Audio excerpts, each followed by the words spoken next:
yourself. Either way, but we say, cause you know they can get, we can't trust nobody else.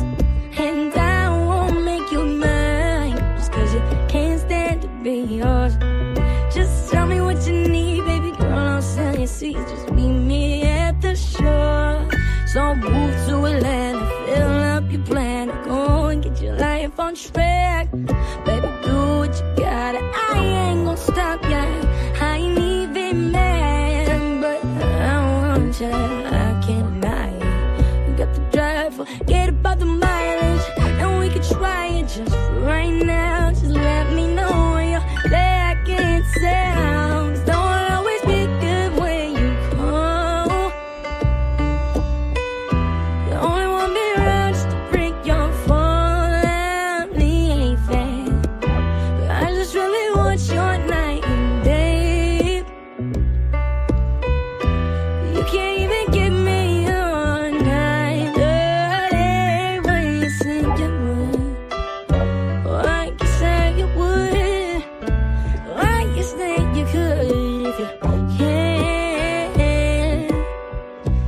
No, no, yeah, yeah. Baby, why you always passive? I can see it in your last text, but I ain't even gonna reply. I'ma snap just like a last and maybe put you in the past tense. If you don't speak in your mind, why is it always up to me? Open up a conversation if you fuck with me. Baby, how you ever supposed to love on me if you don't love yourself? And that's basic. I say I'm my favorite. You ask what I'm playing and what the fuck? I don't really know what to say, so I'll send a latex like that shit was safe sex. You go boy. Now I'm losing my mind and I'm wasting my time. Baby girl, just get out the house and come and see me. Oh no, no, no, no. Though I'll always be good when you call. Hey, you only want me around just to break your fall out, baby. I just really want your night and day. You can't even give me your night, baby. Why you say you would? Why you say you could? Yeah, no, no, baby. Oh, yeah.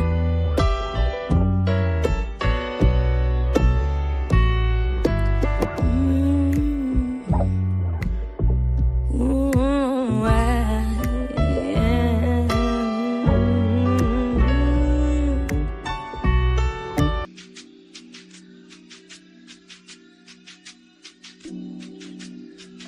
All right. What's going on, man? Shout outs to everybody. I'm your gracious host, right back at the helm of today's show. My name is DJ Cooley. Give me 1 second. Let me put a one in the chat. You guys should be able to hear. I'm not even gonna ask. Hold on, give me 1 second. All right, let's get into today's show, man. It's Player Talk Radio.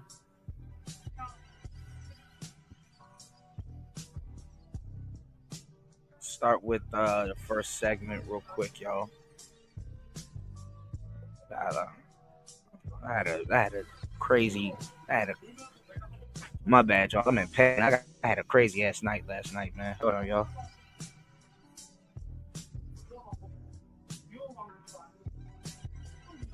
Ooh, I need to look at this. Hold on.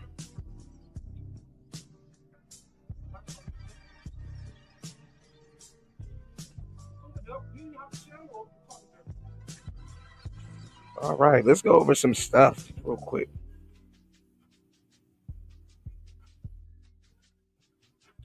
Y'all hit the like button on the way in. Double click the page. Let's go over some stuff real quick. Let's see what this guy's talking about. Hold up. Yo, what's your boy? I'm here to talk to Saint in the center. Now, when I first came across Saint in the center, there was a video of him uh talking about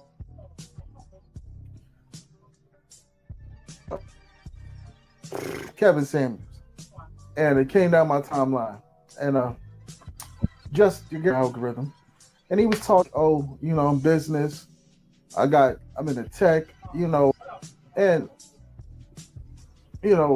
saying all these things, high value, man, you're not, and then he actually saw Kevin Samuels and he took pictures with him like a fan. And that's neither here or there. It's nothing personal. It ain't no, it's never it's never like, it's never personal. This is just internet, talking shit. But what I want to say the same, I expected a little bit better than the average. Like, I thought at least he would be on here talking about tech, education, something, but it just seems like he's doing the same thing that everybody. Now, y'all niggas are funny as shit. Late as hell, late on all the information, wrong about a lot of shit. Then y'all get on the internet in the fifth quarter and expect people, man, I expect them to talk about tech and all this stuff. Man, listen, go watch Marcus Brownlee or somebody else. Y'all don't care. Y'all don't look up tech streams. That's the last thing niggas are getting on here looking for. You know what I'm saying? Because niggas do all of that shit and don't nobody give a fuck. So y'all gotta stop with this. Oh, I'm looking for a nigga to talk about something productive and tech and all this other stuff. Well, we waiting for you to go watch something productive. How about that? We waiting for you to go support something productive. Y'all niggas don't be coming on here looking for no fucking tech or none of that shit. Y'all be on here trying to watch fuckery just like everybody else does. All of them shows get views. We're gonna talk about that a little bit later on today's show because there's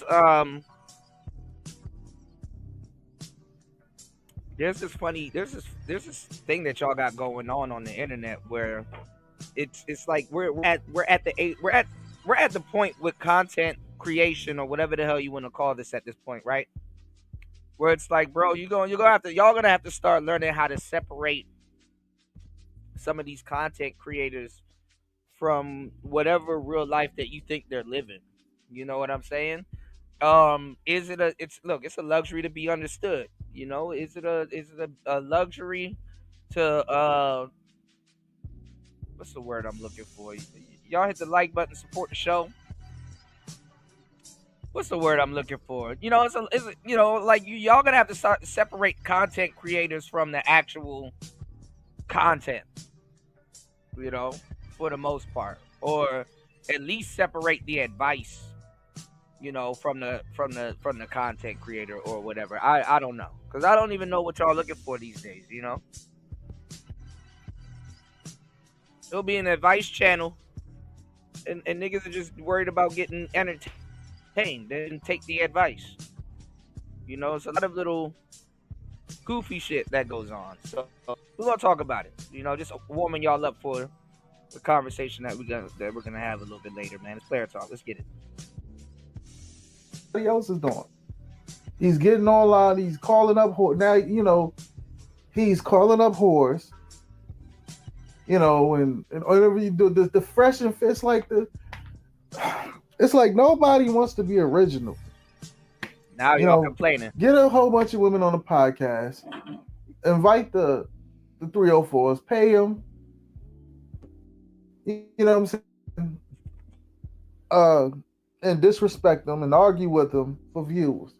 Like that's the end goal. You know what I mean? Like that's what I kind of thought he would have been a little different. But now I realize he's just the same, man. He the same just like them. He's not no different. You know what I'm saying? He might talk a good game, but it's like when you look at these young sisters, these young ladies, you could clearly see all these females have daddy issues, don't really have a father in their life to put structure. Because look how they Come on, carry NC it, and the worker. fact that they even on this dude Good platform. morning. So, and then it's like, what's the point? Like, what is the point of bringing whores on a platform to degrade them? What, you don't like whores? Well, it motivated you to make a video. It's not like people are gonna do a video and be like, "Hey, man, the Satanist Center was this cool tech guy. You should go check him out." Motivate you to make a video. You know what I'm saying? Like, I don't understand. You know, I don't understand these guys. You know, like, now these whores, when it comes to whores and stuff like that, yeah, I'm never going to condone them. If I'm going to have a platform full of women, it's going to be full of women that's bringing value. They got something to say. You know, shout out to Earn Your Leisure podcast, man. You know, and it's sad that this is the common thing. I mean, it's just so many podcasts. It's the same thing over and over and over and over. Just, you know, it's just like, oh,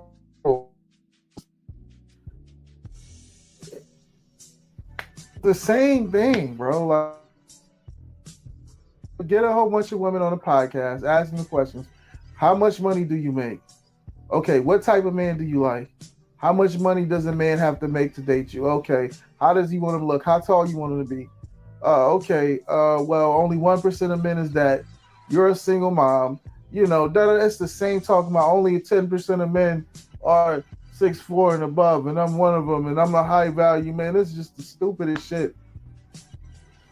I thought the Saint was a little better. You know, I thought he was.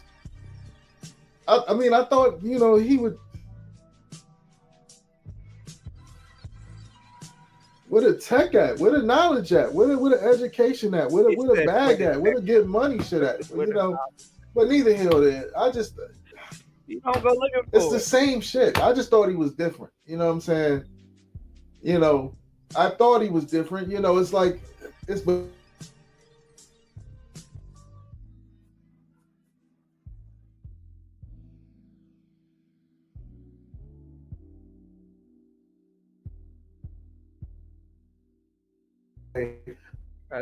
How you want to look? How tall you want to be?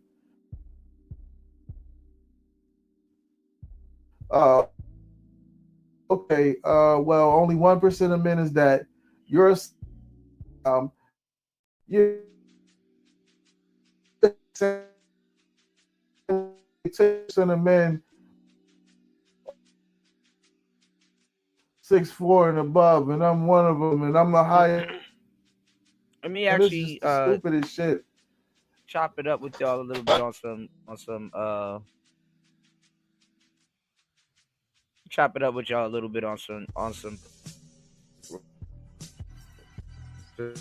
telling y'all this. All right, these people, not these dating relationships, they're not into none of that shit. You know, whether it's Myron, whether it's the Saint, whether it's whoever, you know, y'all are listening to, choosing to follow, like the numbers. Like, I'm not like a number crunching dude. I never really cared about, like, you know, the number crunching in the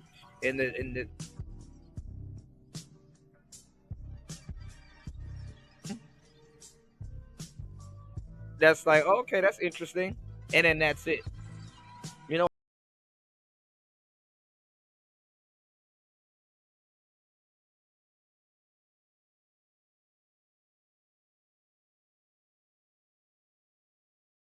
they're memorizing this information so they can tell bitches it and shit like that. Like, I really don't care. You know what I'm saying? I never did. I really don't care. Now,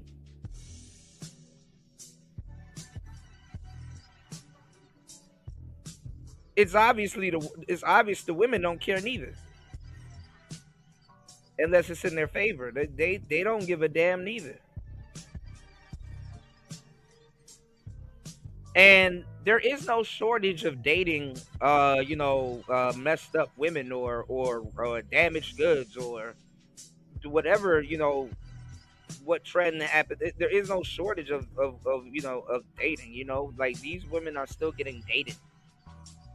You understand what I'm saying? Or just in general, a lot of times dudes ain't participating. But guess what? The dudes that are participating, yeah, these women are they're getting dates. And the reason why they complain or they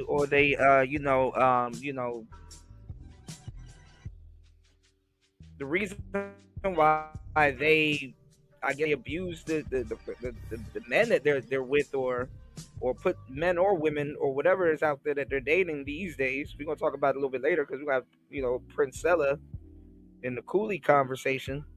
But like there's no shortage of quality either way it goes, man or woman. You know what I'm saying? And honestly, too, I'm not even gonna lie. Some of these women get what they negotiate, but like all of the stuff that you hear, like the talking points and the infractions and oh well, you gotta be this to be qualified for this and all this other goofy shit. Man, all of that shit go out the goddamn window. All of it go out the window, man. All of it goes out the window. Like no one cares. Not even the women, not even the dudes. Oh, she got a kid. Y'all gonna get on the internet and act like y'all don't date women with children. But guess what? You're gonna date a woman. You're gonna date women with children. You have dated women with children. You probably got some kids yourself. In reality,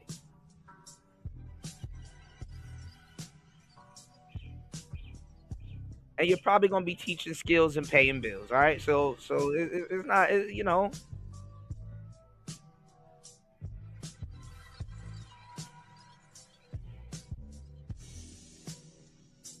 So we talked about it on the last show. A lot of people will be like hard pressed and feel some type of way about like rejection and all kinds of shit.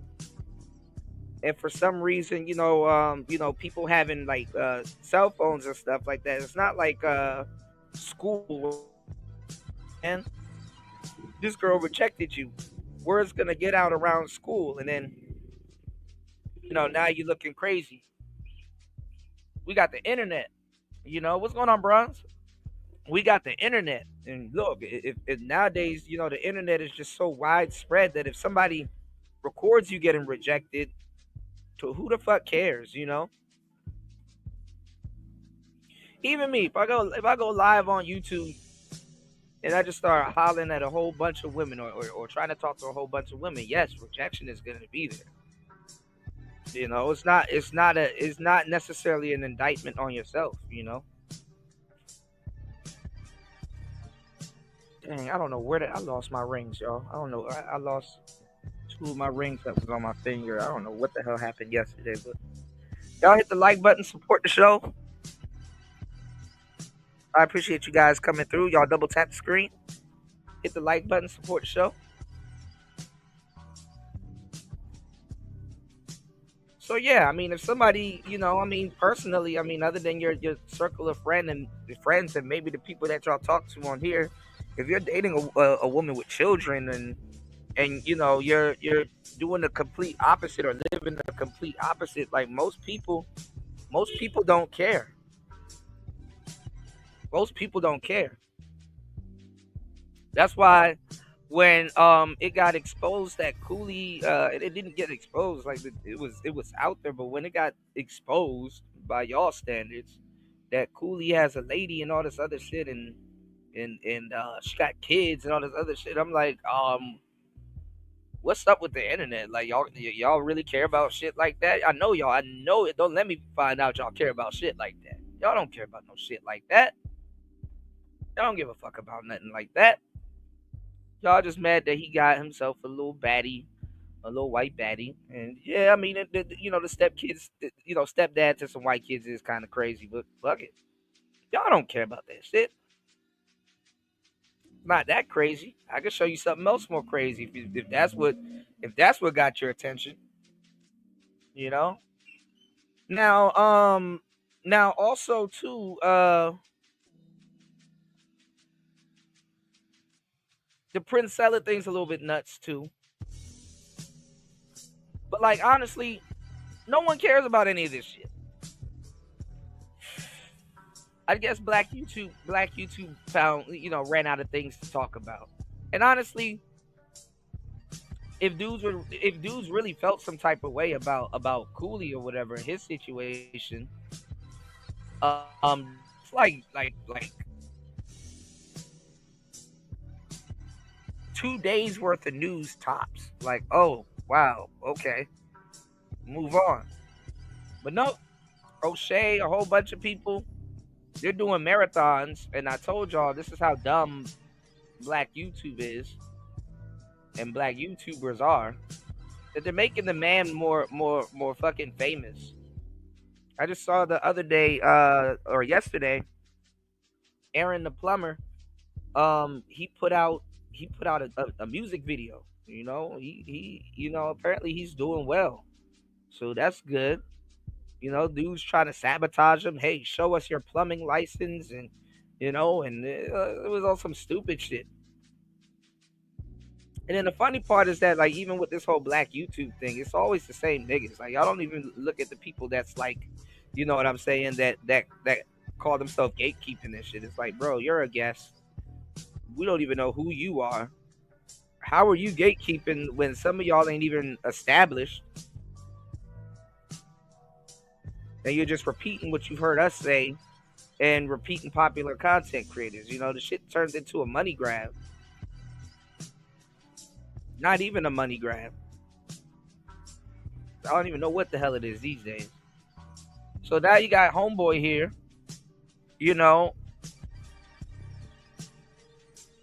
Right, bro. What's going on? Yeah, Spawn. Now you got homeboy here though talking about some. Where's the tech? Where's the nigga? You ain't get on no fucking internet to go look for no damn tech. Couldn't have. Yeah, they've been milking this fucking Myron thing. Still milking this shit. Okay, we get it. He's racist. God damn. God damn. Let it breathe, man. It. We got it. Y'all hit the like button, support the show, y'all. All right, let's get back into this, man. I got a lot of work to do today. All right, let's go. Hold on. All right, let's Where go. the tech at? Where the knowledge at? Where the education at? Where the bag at? Where the get money shit at? But neither here nor there.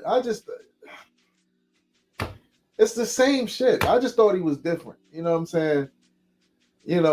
I thought he was different. It's like but it's the same shit. He's not. He really not. But some of them interviews was hilarious. That one girl, the lawyer chick, that bitch said she didn't see a problem sleeping with her own sister. That shit crazy. What's her name? Jasmine Jafar or something like that. That was about the craziest shit I've ever saw in my life. This chick said she didn't see nothing wrong with her father watching porn or something. Watching her porn, like, yo, that was a crazy interview. I ain't gonna lie. That was some crazy. I ain't never heard of it. But anyway, man, back to the topic, man. You can see these young, misguided, poorly raised young females as hell, no father, no structure, running wild. This is what is by single mother, with no father in the home to say, sit your ass down, you ain't going out. That's not true. That's not true. Some of the hoish girls you gonna meet surprisingly had their whole dad at home. That's not always true. And look, he knew that man watched the show from back to back. See that tech shit is forgettable, but the manosphere shit is memorable.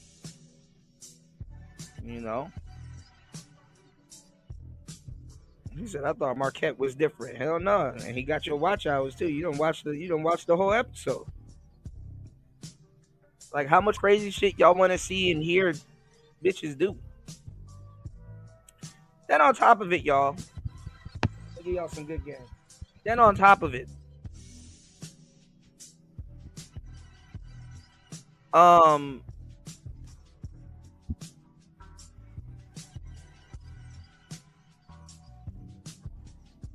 y'all are gonna keep dating those type of women. Like bring some quality women onto the shows. You might be surprised. Bring some quality women onto the shows. Dudes want to date hoes.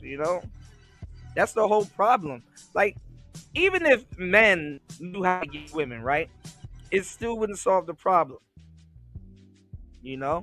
Because now we got to get into the quality type women. Can men pull quality type women? Or you're gonna have to do the manager. You're gonna have to do a type of a completely different type of show where it's like, okay, now we red pill dudes and teach them to stay faithful to the quality women. So who do you talk to? You talk to the men or the women? So a lot of dudes ain't looking for quality women. Not like they say they are. Go look at the Pop Balloon show. Fucking, I don't even think YSL Woody gonna do anything else. He doing a whole show. He stay on that show. It's like, damn, bro, you ain't fucking nobody yet. Boosie got a whole lady though.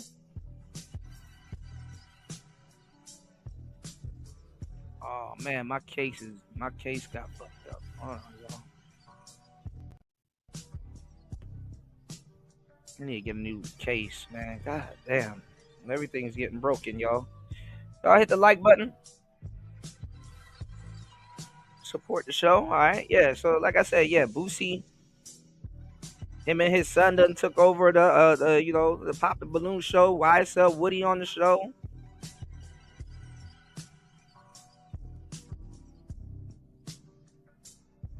Black YouTubers just became a big ass joke, man.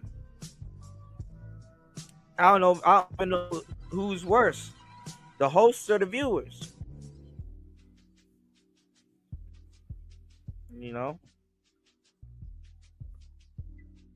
A lot of people like to pollute their mind with some BS. So hey, it is what it is, I guess. Let's get back into this, man. Said Abba and Preach did nothing wrong. What's going on, Guido? Happy holidays, y'all. Y'all hit the like button, support the show.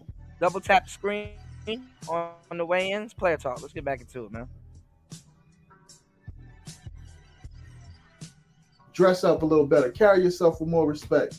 When you don't have that structure, you know what I'm saying, you're not going to carry yourself with a lot like that. So this is like women like this, young female ladies like this are a prey for pimps and they pray for them. You know what I mean? Because if you listen to most of the pimps, they look for women like this. No class, no no father in the home. Looking at other goofy ass women online that's misleading them. And then we got a generation of, Meg Thee Stallions and all these whores that are rapping now, and it's ruining these young females. To where they go on platforms for money, knowing that these guys are there to degrade them, but they're doing it to promote their OnlyFans. And this how stupid. That's what I'm saying. And shit like they already on OnlyFans and shit like that. They're going on the platform because a lot of these goofy dudes that's supposed to be practicing what they preaching. This is what I'm laughing at the whole fucking space. Like, why y'all are looking for integrity from the guys? Like, first of all, the people that mean well by you guys shouldn't even be giving those women a platform if they are disgusted by it or they don't, and whatever. Those women get an extra platform. and it exposes everybody in their damn audience because guess what? Your goofy ass, what you're not even listening to the person that's giving you the game. You're gonna go right against, everything they showed you. You're gonna go against that, or whatever you thought you learned. You're gonna go against that, and guess what you're gonna do? You're gonna try to date one of these girls. As a matter of fact, the majority of you dudes are watching red pill content to try to date a hoe. For sure. Ask me how I know. Nigga would talk all that red pill shit and then get right off here and go date and go date a 304 with tattoos on her knuckles. You know this.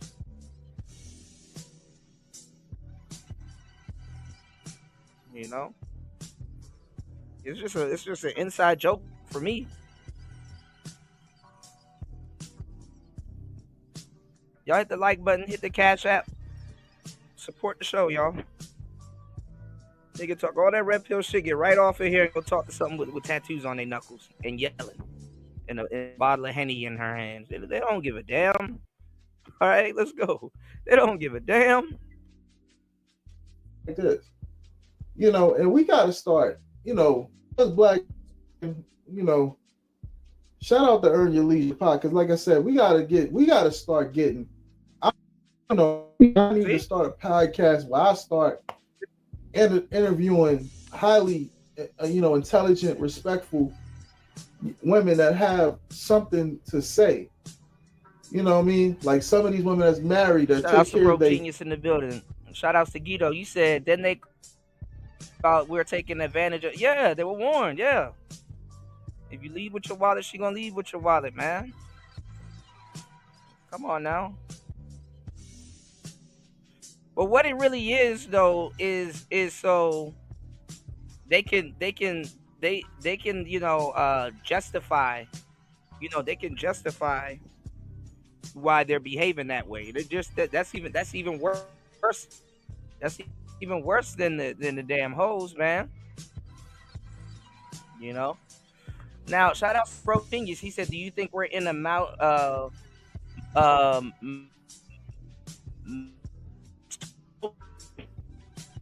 a Mesotopia? Let me see.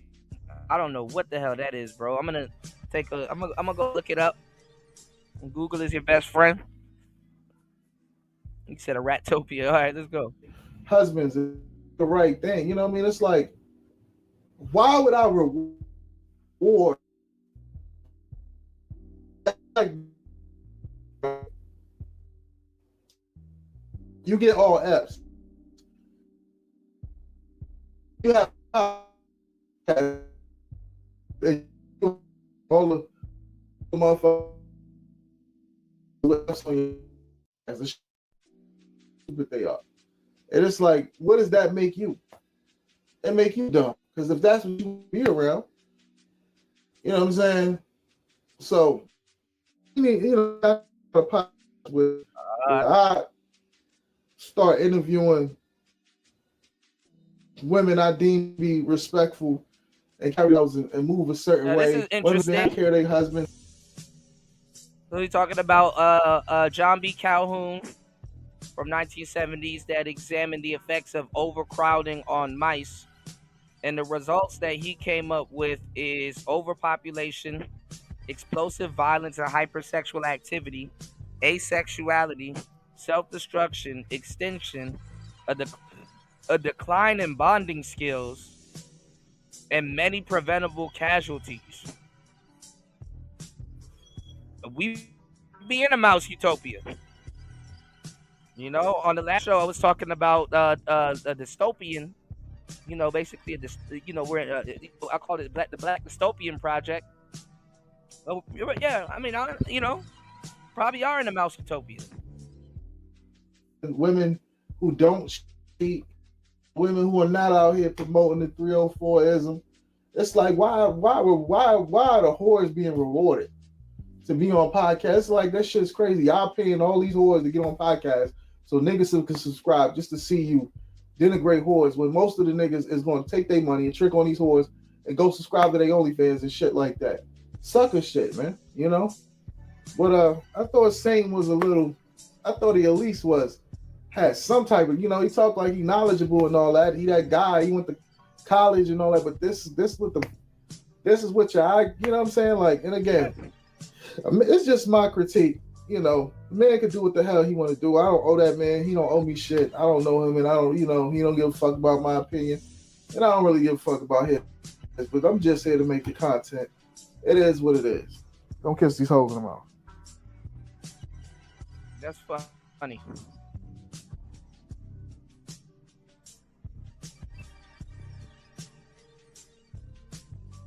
It's all SBE content though. Shout out to Thai City.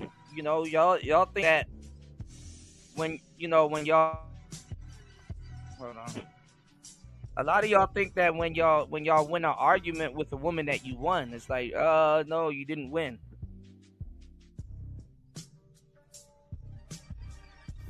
A lot of y'all think that you know what I'm saying, hold on, y'all. Give me 1 second. Like you don't win. There is no winning, no argument, when it comes to women. Like if you knew anything, as soon as you entertain the clown, you become a part of the circus. So the whole point is not to entertain the clown.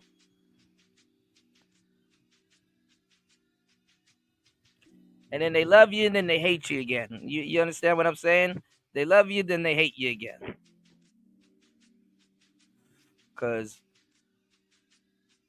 when he was on the come up back in the day, oh man, Myron is so smart, man. Look at Myron putting these girls in their place. Look, man, Myron done kicked this bitch out the studio. That's what I'm talking about. Y'all, Myron was your best friend. These days, oh man. People like Andrew Tate getting banned from YouTube. Look at this. The single moms, to answer your question directly, like I said, I don't think it's a bad thing. Recreational use only. Are you serious? Recreational use only. Especially if you up in your ages in your 30s. Recreational use only. If you guys' method is so good, why aren't you married? Again, because men are the ones that decide if they want to get married. Red pill is some of the lamest content you can ingest in your life as a young man. At one point, the red pill content creators dominated the self-improvement and relationship advice for men. They promised truth on dating, advice about women, and even telling dudes how to be masculine. But now we're seeing a lot of the red pill podcasters fall from grace, and they're falling pretty hard. Some of them are losing money, they're getting deplatformed, but most of all, most red pill content creators are losing credibility. People like Andrew Tate getting banned from YouTube, TikTok, Facebook, and Instagram. The Fresh and Fit funny part is they're losing credibility from they're losing credit guys that don't even know what they're talking about.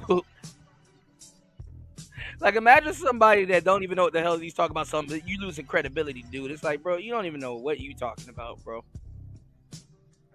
What type of credibility was I supposed to gain from you? If you don't sit down and take the information and possibly take your feet, like y'all be too worried about these people real life, bro. I thought Myron was my friend.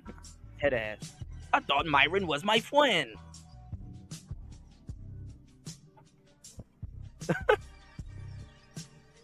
Yeah, I heard Tate's still good. He just gotta get his ass up out of Romania.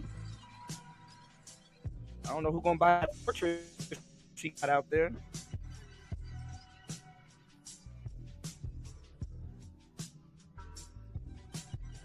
I don't even know if that fortress worth buying. Shit, if the police could get into your damn fortress that quick, it's like, damn, dog. I don't got no security for real.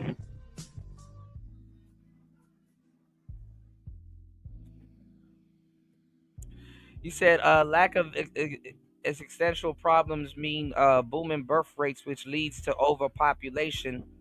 Then actually, but I don't know. I mean, in the black community, crime is actually down. But that's not good news for black people when crime is actually down, because in America, when crime is down, they start manufacturing crime. They start creating opportunities for you to break the law and then lock you up for it. So that's another problem that we have facing in the black community. But first, you got to get black people to understand. And if you say something about it or talk about it, niggas don't believe you. So that's another phase. Niggas gonna be getting locked up about the whole phase of not believing you and shit. And it's like when they in jail, it's like, bro, I told you. And it's like, damn, can't help you now. You in jail, dude. Like, you know, it's like, well, maybe you'll learn next time. I don't know. Yeah, they start manufacturing crime and then niggas just fall into it. So demonetized on YouTube, struggling to stay on any other platform. And even content creators like Sneeko, that where he took a red pill turn, his content was actually pretty good. They try to make it seem like red pill content is bad, which is not. I've heard way worse shit from, you know, especially this past year, from political comment, you know, from the politics crowd, you know. So a lot of people that really don't know what's going on, they're gonna think the red pill is bad because these guys are getting like deplatformed and all kinds of shit. And it's like, bro, actually, the red pill content and what's being said is so regurgitated and repeated that it's not actually bad.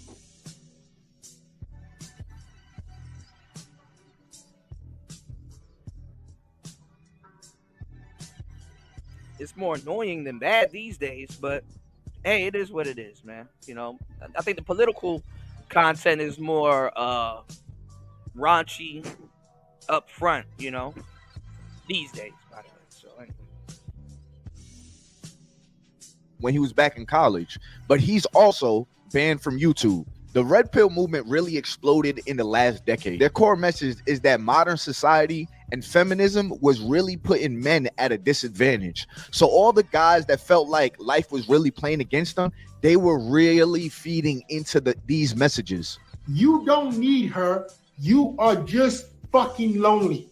Yes. You don't need the bitch. You don't need that girlfriend. You don't need your fucking wife. You don't need that bitch, period. You're just fucking lonely. Then y'all don't know if y'all want to listen to a philosopher, a dating coach, a player. I don't know who y'all want to listen to in these spaces.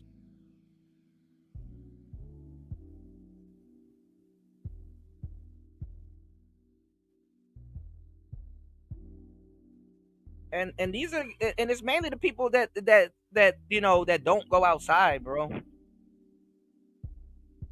You don't even have to participate. Just go outside and observe, and you can get a lot of game from just that. But then, what's the point of going outside and just observing if you're not going to put any of it into motion? But then again, it's better than what a lot of you guys been doing. Either way. But that shit is common sense. Make sense common again. You know what girls are more scared of than losing a man they like? They're more scared of having the man they like, but he doesn't like her anymore. So what will happen if I put a girl in those kind of scenarios and she doesn't act right or doesn't make the right choice? What I will do, instead of actually getting rid of her, I'll keep fucking her, but I'll fuck her different. So instead of, there's no kissing anymore. You understand? You understand? He's not doing that thing anymore. She's gonna feel it different. Yeah. And afterwards, she's gonna be like, "You don't love me anymore, do you?" Where's this going? You've threatened intimacy. Yeah. You've threatened intimacy. She's gonna get. It's no longer intimate on any level. She got fucked, and then afterwards, she'll be like trying to give me a hug. I'll be like, "Oh wait, I've got to go out," and I'm gonna change on such a small level that will hurt her more than even losing you. The reason guys can't do that is because if they fuck a bitch again, they fall back in love with a pussy. Size matters. 100% it does. I'm not gonna lie to you. The bigger it is, the better. This is how women are, but only for guys they already like. If you are a guy they don't find attractive, congratulations, they don't care. It's the guys that they already like that they will prefer him to have a bigger jump. You guys think that women are going to just sleep with you because you pack it. Who are you fooling? They couldn't care less. If that's the case, they could just pick any dude with the biggest junk and just go sleep with him. Anytime you put boundaries or standards on female behavior, they're going to label it or controlling. One more time for the fucking guys who are listening to this. Anytime you put boundaries, standards, or on how women should behave, especially when it comes to their modesty, etc. If you put boundaries on it, they're as a man, as her man, especially, you're going to say that's toxic, misogynistic, controlling, blah blah blah. But what guys need to understand is that don't follow. That's like Matrix talk. It's bullshit. You need to stand firm on your principles and be like, this is unacceptable. I don't commit to girls that do X, Y, Z. Y'all gotta understand they are what the women are saying they are. You know, some of them are toxic, misogynist, and all kinds of stuff. Because a lot of times when y'all are learning this information, especially like if certain people are people that you look up to or certain people that you follow, when y'all are learning this information, a lot of you guys are gonna be paranoid in your head and be like, oh, I gotta set a boundary.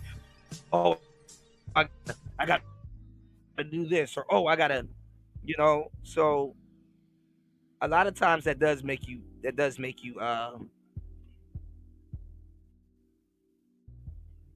y'all got to see how sometimes that can make you paranoid or overzealous and just doing a little too much. You know, you can slowly start stuff, but yeah. And what Andrew Tate was talking about before, my was saying what he was saying. Andrew is talking old game called. Anyway, let's go. The behavior that she's exhibiting, and if she says, "Well, do it anyway," well, you know how much respect she has for you, and you cut the relationship. Or she goes into the sex only category, and you no longer take her seriously. The problem is that guys let women behave the way that they want, and they're not willing to put boundary standards and, most importantly, consequences on their fuckery. Once you put consequences on women's fuckery, they instantly start to respect you. So basically, the red pill content creators, they were offering simple but blunt explanations on why men feel like they were left behind from the dating scene and out of the dating realm. Men really liked it because it was relatable and it felt empowering. And for a lot of the content creators, the reason why it was so relatable is because you can tell these guys were lames in their past. Now they're giving you advice, but they're also monetizing off you as well. As of recently, people are starting to realize that these content creators are really just benefiting off of men's insecurity and spewing hate onto women. I do if I have a small. Listen, bro, first you need to accept that you have a small, because a lot of men don't want to accept it. If you're anything under 7 inches, your dick is small. You need to start training it. You need to start taking the proper supplements. You need to start exercising it. You need to be training your junk, bro, so you can make it bigger. Like your muscle fibers, it's a tissue. It will never be elastic enough if you don't train it. You can grow your size. It's going to take time. It's not going to happen tomorrow, but you can grow it bigger. Because that girl that's telling you that she's okay with it, when she get with a big dog, you ain't going to hear from her again, bro. Every issue, every ailment in society, you can tie it back to fucking feminism. Listen to this shit, man. Every single one. Feminism. Who pushed feminism? The fucking Jews. Gloria Steinem, etc. Oh, Who pushed homosexuality? The Jews. See, these are the conversations they don't want you to hear. Who started feminism? All the isms? Communism, feminism, Marxism, socialism. Who always starts it? The dreidel spinners. The single moms, to answer your question directly, like I said, I don't think it's a bad thing. Recreational use only. Are you serious? Recreational use only. Especially if you up in your ages in your 30s. Recreational use only. So after hearing these clips, a lot of people are starting to backfire and challenge these podcasters.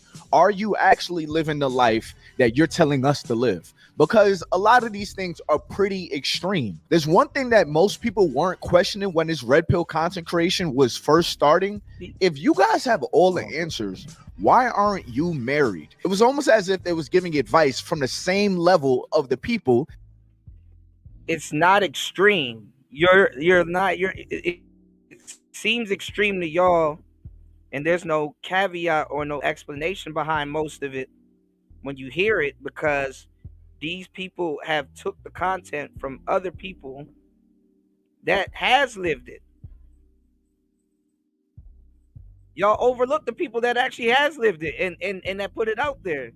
Y'all listen to the people that's copying those content creators and just putting it out there with no explanation, and y'all are mystified by it because, like, man, why'd you just say that? You know, explain that. You know, y'all are not listening to the people that you know that actually have lived it. He said, unfortunately, Myron is right, is right here, and I really don't want to be that guy. Them boys are behind a lot on social movements in society. Societies aren't in societies that aren't in their homeland. Well, I mean, you know, you got U.S. politics, and then you got, you know, the politics and stuff that goes on in the world. You know what I'm saying? And around the world and stuff like that. So, you know, and a lot of people don't even understand U.S. politics. Like the USA, like I said, is an isolated incident. So imagine trying to explain that to people that don't think that they're isolated. You're isolated in the U.S. Absolutely. So the politics is going to be a little bit more. Is going to be a little bit more in your backyard, in your face type shit. It's going to be a little bit more upfront. You know. Spawn said, "Yeah, Kuda, why you not married? That's funny as hell, bro." Shout out Spawn. Let's get it. That were asking for advice. But listen to how the Fresh and Fit podcast host reacted when a guy asked, "Why are you married? You guys have all the answers." If you guys' method is so good, why aren't you married? Again, because men are the ones that decide if they want to get married. Choice. So you choose not to be married. Yes, because men are the ones. We're the gatekeepers to marriage and commitment. Women are the gatekeepers to sex. Right. And see, just threw out another talking point. You know, he could say, why aren't you not married?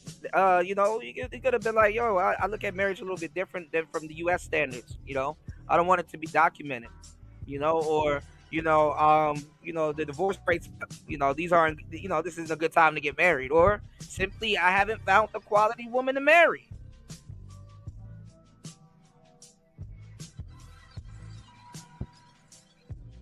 It's not an indictment on your character.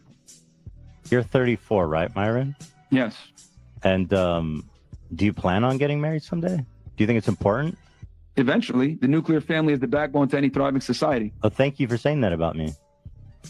Good job, but this guy right here, though, I know this guy. He's kind of a bit of a clown. But all right, let's go. A lot of guys don't have that ability to find a woman that's worthy. You don't have that ability. See, I don't have that ability. You're not married. He wants to take it personal. That's by choice. But no, the ability to find a woman, you clearly don't have that ability. Man, the look on those dudes' faces were priceless. Because it's a great question. If you have all the answers to find the perfect woman, why don't you have the woman? If you have all the answers on how to make women love you, why don't we see solid, valuable women around you guys? Instead, we see a whole bunch of OnlyFans models that you guys want to argue with and go back and forth with. We got Cooley saying that he doesn't date single mothers and they're for recreational use only, but he's basically married to a single mother because he's been in a relationship with her for like 7 years. So now people on TikTok are basically coming out and they're giving their truth on how they feel about the red pill community.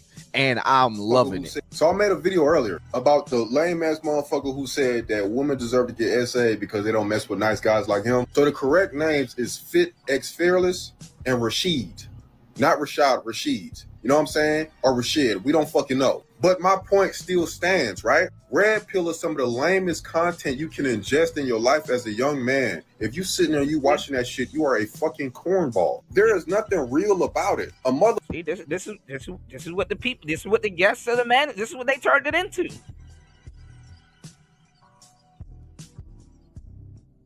The red pill ain't for young dudes. It's for men. This is what it got turned into. Watching red pill content don't make you a lame. It actually really doesn't. If you know what the hell you watching or you know what's being talked about. Being a lame watching red pill content makes you a lame. Pushing guests that are guests, but y'all can't tell the difference. Everybody's spewing the same talking points.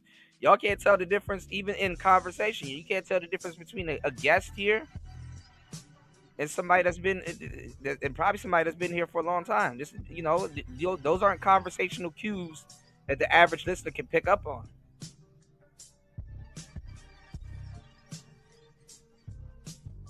And then y'all stuck on the fucking the first quarter dating.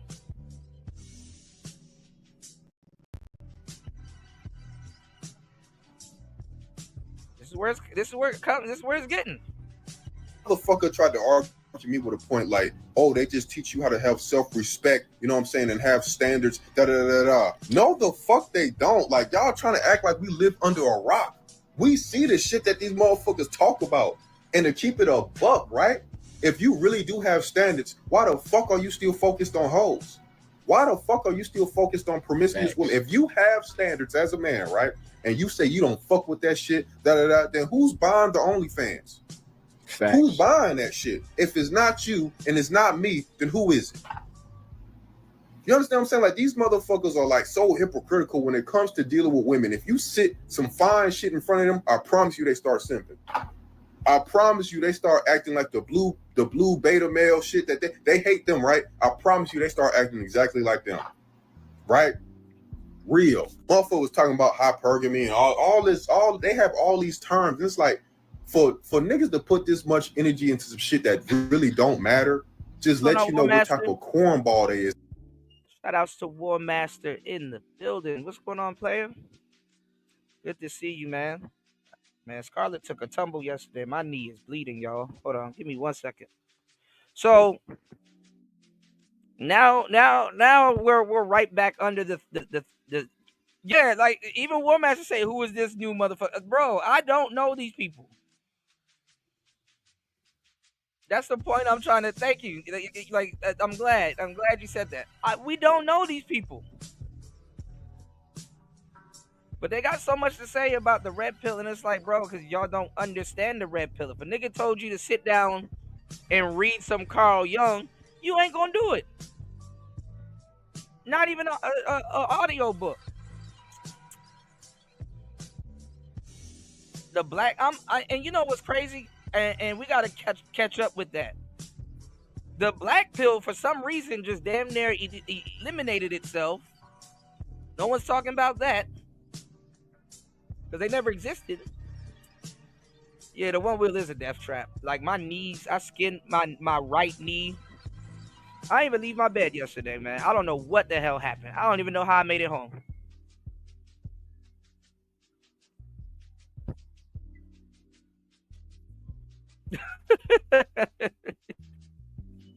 My back hurt. Like, there's another road rage mark on my arm. I don't know what's going on, man. Yeah, this is a death trap. I'm surprised I haven't made it home with it.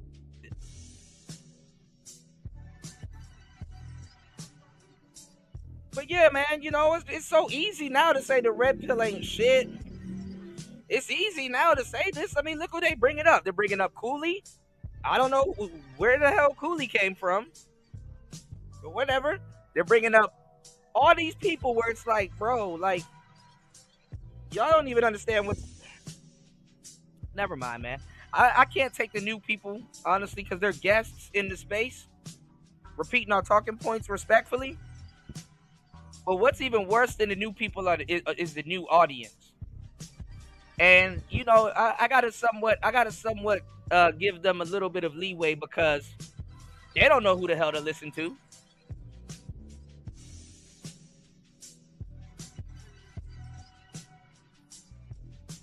And then with all the grifting and BS that goes on in these spaces, man, look.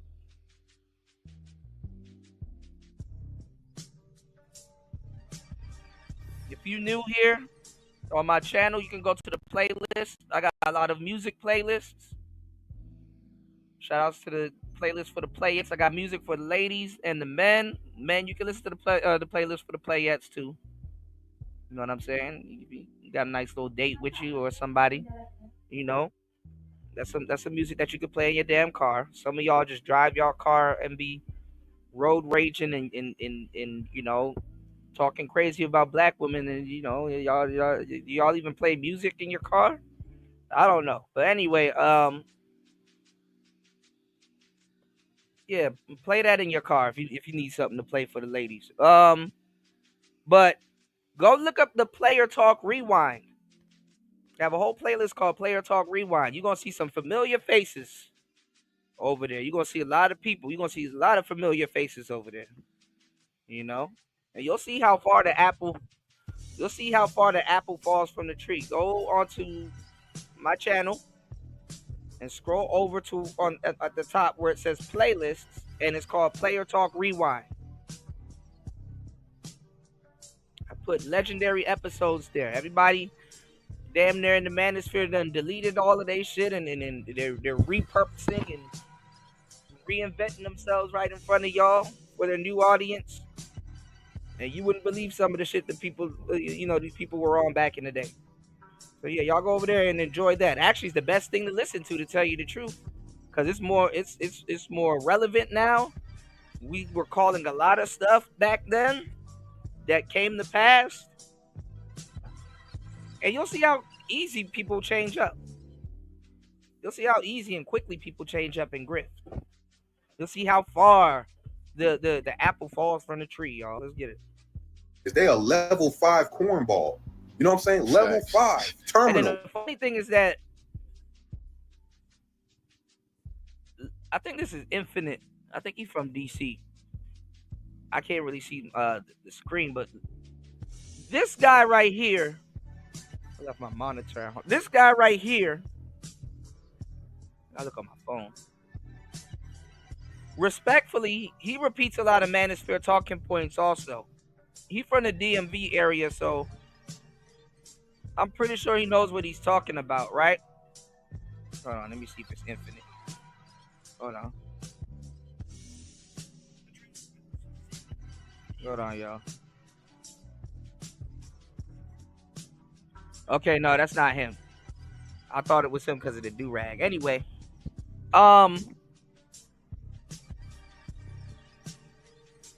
this is how the red pill shit starts. You go online, you say, oh, why are you so focused on this and so focused on that? You get mad, right? You get mad at a group of niggas, right?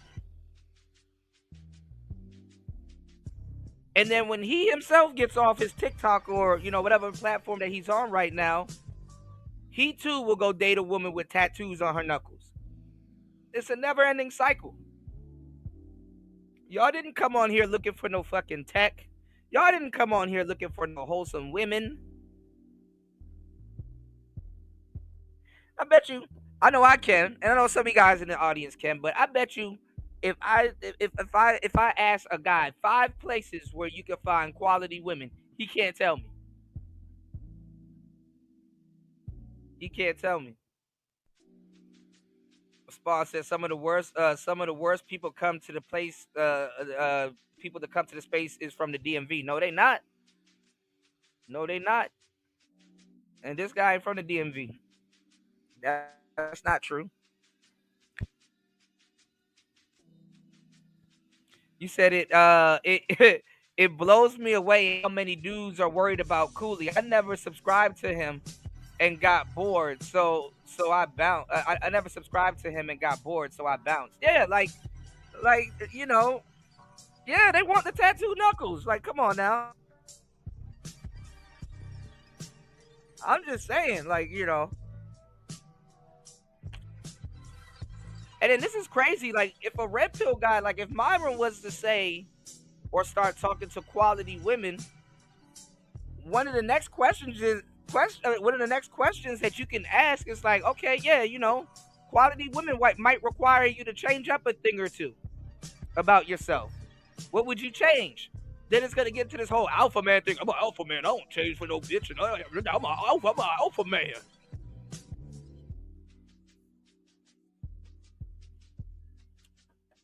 You wanna know how a player will answer that question? Okay, if you're getting with quality women and she requires you to kind of move a little bit different or, change up a little bit, don't be on the internet too much going in on women or whatever she wants you to do, right?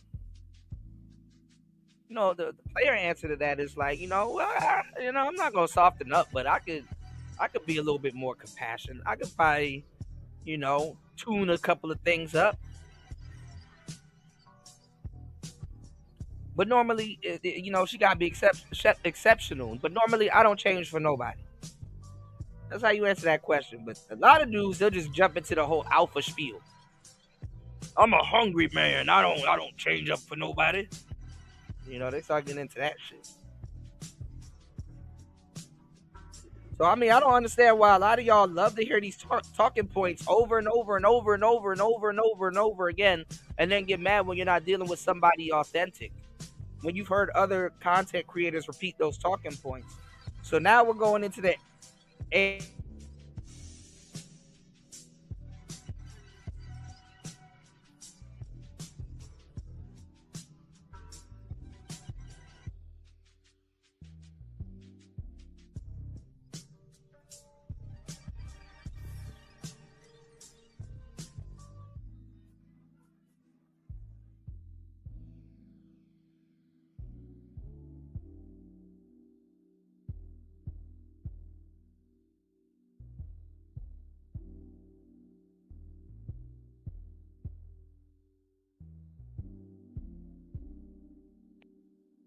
tell that these motherfuckers have been hurt and haven't.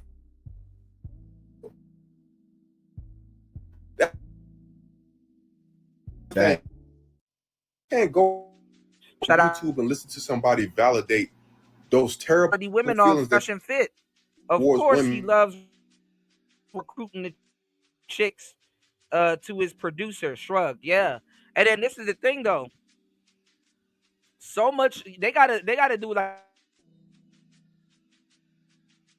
go on those shows that quality women don't even want to show up to those shows, But I've seen Candace Owens. I've seen a lot of, women on those shows, and yeah, But also too with the quality piece too, though. Some of those girls are quality until you get into an argument with them, and then they regress right back into being trad cons. But that's another show. We'll talk about that later. As right. You know what I'm saying? You niggas need to go to therapy. Something is fucking wrong with you, G. What about women? What about them? Why are you so focused on them? Like, what the fuck? You obviously don't like them. You obviously do not fuck with them. You just like how they move. So why the fuck do you waste the most of your energy worried about them? You waste the majority of your day arguing with women in these comments day in and day out. If you don't give a fuck about them, why the fuck do you constantly argue with them 24/7? Like, what do you get out of that as a man, as an alpha male, right? Why do you pay attention to? Y'all hit the like button, y'all. Support the show. It's Player Talk. Let's get it.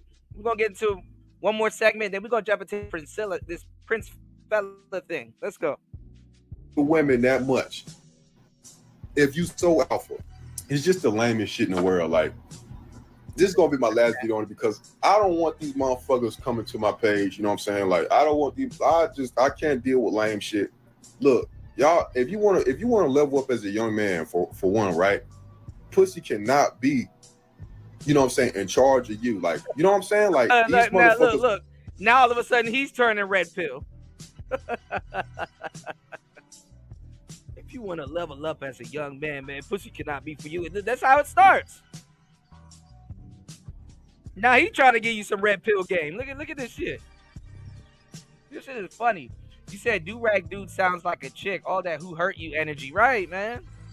This is how it starts, y'all. Because they're not getting no cheeks but them. So this is how it starts, and this is how they start taking the talking points. Now everybody want to be a dating coach. And no shot, and this is not a shot to Stephen's Cole, because I'm cool with Stephen's Cole, but y'all gotta be careful with these do-rag dating coaches. Oh yeah, I'm going there. I already told y'all about this. Like I said, inside joke. Most of these jokes and phrases and words that I have, yeah, these are old phrases that I came up with. Do-rag dating coach. Okay? What's going on, D-Mac Trucker? And I've been saying the same thing. You know what these guys are, D-Mac the Trucker? I have a name for that too. An anti-dating coach dating coach.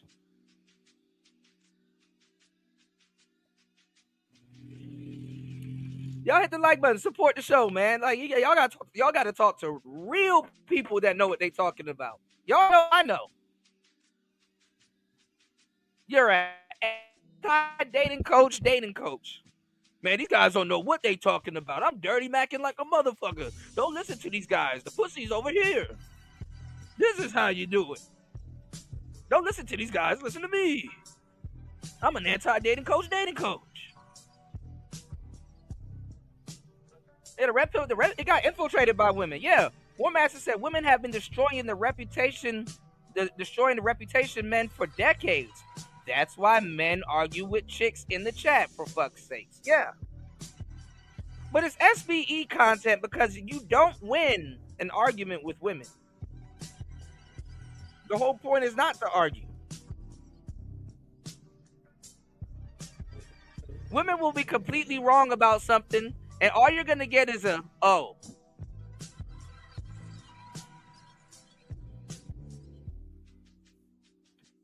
Not Xbox energy, bro. Oh my God. Not Xbox. So they mad at the word. Not Xbox energy. You cannot be like that. You know what I'm saying? It's like women choose who get to have sex and who don't. And obviously they not choosing them. So that's why they feel the way they feel. You know what I'm saying? And a lot of motherfuckers be like, oh, you pandering this and that. Listen, if a nigga tell you the truth is pandering, then motherfucker, I'm a panda bear. You know what I'm saying? Using all of our words, bro. It don't even sound right coming out the mouth of some of these dudes, man.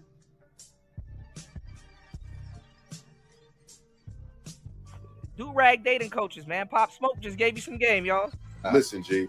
When it comes to this player shit, y'all want to have holes in your dick, all that shit, so y'all could be cool. Y'all want to flex for your homeboys, nigga.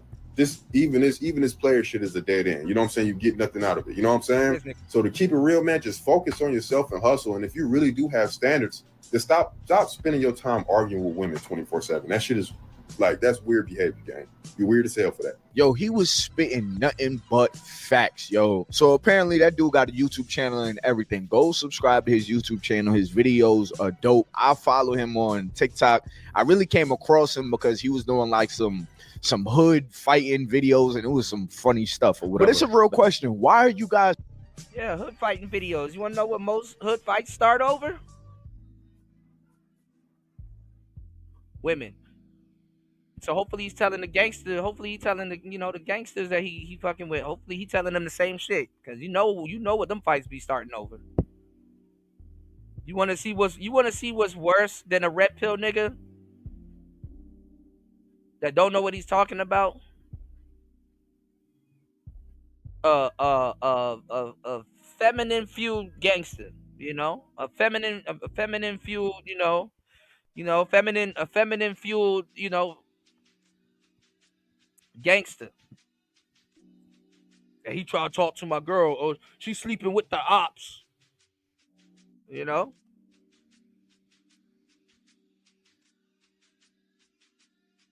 To War Master sponsoring the show is always up in the huge.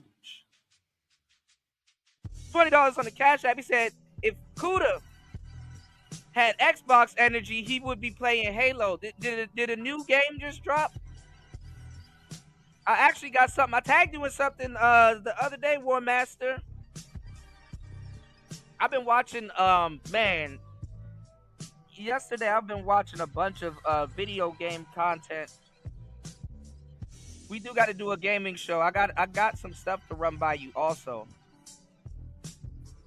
Did a new Halo? Hold on. Did a new Halo? I was watching. What was I watching? I was watching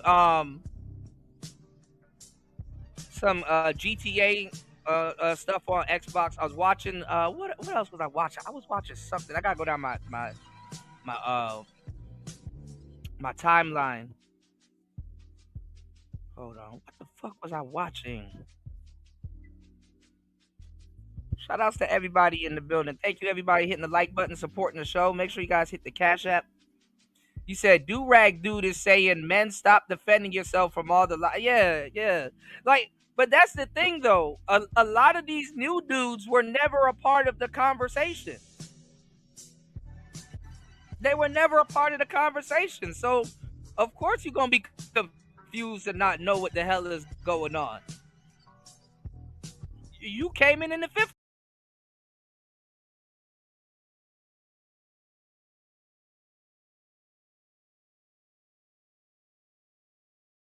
Oh man, stop talking about women like that. Why are you talking about women? Until a woman does something to them or something happens, we'll see y'all later. A lot of them weren't even a part of the conversation. And like I said, hopefully you say that to them niggas that's about to be fighting. Because their fights are going to be over women for the most part. All of that shit going to be over women. They're not even real dating coaches and stuff like that, you know? I done put out the game out there so much times to teach y'all not to get robbed, all kinds of different shit. It's bad, man. All right, let's go, y'all. Hold on, give me 1 second.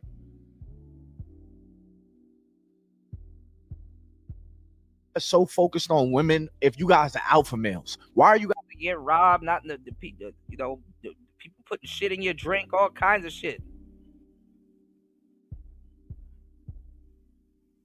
Let's go. guys so focused on how to get thoughts and how to get girls into bed if you guys are alpha males? The answer is most of y'all were lames. Then you got a camera, you got some muscles, you got some money, and you feel like your opinion is stronger now. But that same fire that was built in you from when you was getting rejected in your past, it still lives within you guys, which is why a lot of you guys are teaching men how to hate these women now, instead of healing that part of you that's still hurt from the traumas of the rejections that you received. The downfall of the red pill content creators shows that negativity and divisiveness can get you attention, but it doesn't build sustainable trust. People want advice that will empower them, not divide. Most men that are coming to these alpha male podcasts and these red pill podcast videos, they're trying to become the best man that they could become, so they could be a man that leads a family, so they could be a man that creates a legacy. That's what you think. Like you haven't even been in the red pill community long enough to even say that's what they're looking for. Because that's not, I assure you that's not what they're looking for. They're looking for thoughts. They're looking for thoughts. Thought pocket. They're looking for thoughts. Stop that lie. Man, I'm trying to become the best man I need to be. I'm trying to get married and man, you're looking for thoughts. He said, how's a lame gonna call grown men lames? Bro, I can't make this shit up. And the funny part is a lot of the people critiquing the red pill dudes, they're gonna try to be next in line to say and do some red pill shit. So it's like you're looking for thoughts, dirty macking to a little bit, dirty macking a lot of it. I mean, it is what it is, man, I'm trying to find a wife. No, you're not.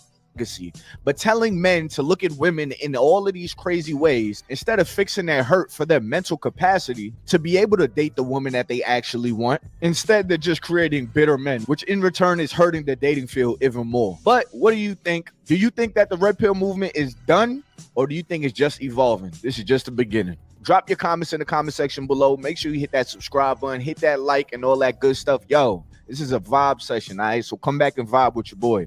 But hit that subscribe button. I mean, a lot of these dudes can't wait to be the next. I hate to say it like that, because I don't know dudes personally, but a lot of these dudes can't wait to become the next Myron.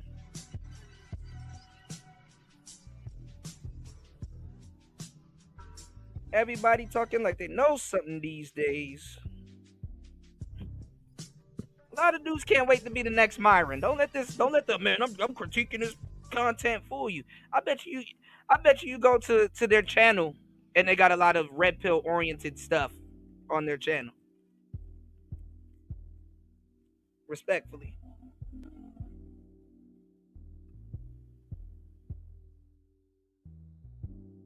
So like I said, it's the anti-dating coach, dating coach.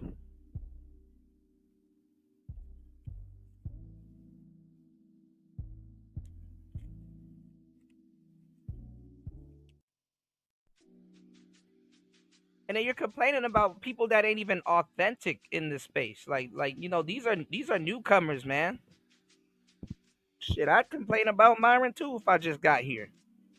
You know, I would say, why could this be a bad thing with the red pill? Because honestly, when you find a lot of this content and you're a little bit older and stuff like that, when you start gaining interest or getting in on this type of content, I'm gonna tell you the truth. The people that you choose to watch and listen to, they're really gonna mold your mindset going into it. And y'all are putting y'all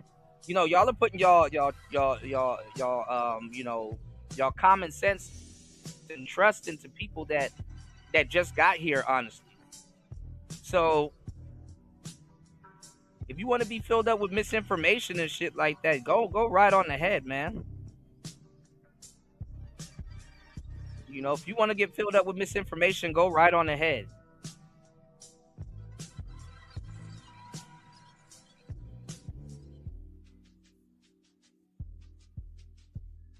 Be my guest. You have all the shows.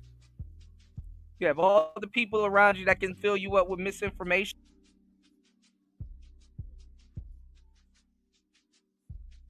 It's not like you were looking for the real information anyway. If you look for real information, eventually you'll find it. You know, it's kind of like hip hop nowadays. If you want to listen to real hip hop music, eventually you're gonna find it. Hopefully. Hell, even YouTube every so often will recommend you some real shit. And you're like, damn. Thank you, YouTube. Now I can cancel Spotify. Let me stop. All right. You said his hat is fire, his content is trash. Uh-oh. Where does he get his statistics on men being hurt? There ain't a man out here that's been hurt by a woman, even virgins and stupid dudes saying stupid stuff. Well, I mean, some of these guys are hurt, but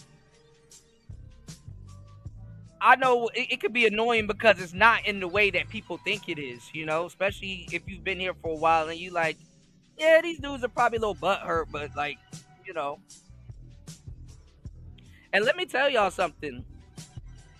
I'll say some. I'll say some real shit. A lot of these guys, they're not as hurt as people would lead you, or they're not as hurt as a lot of people say they are. Which you already know this, right? Because I'm gonna tell you the truth. If you're a guy and let's say women hurt you or whatever, I'm not even gonna lie to you because it's a lot of responsibilities. One of the best things you actually can do is go learn some fucking game. Honestly, one of the best things you can do is go learn some fucking game. You can troll them. You could break as much hearts as you want. You can do whatever the hell you want to do. Honestly.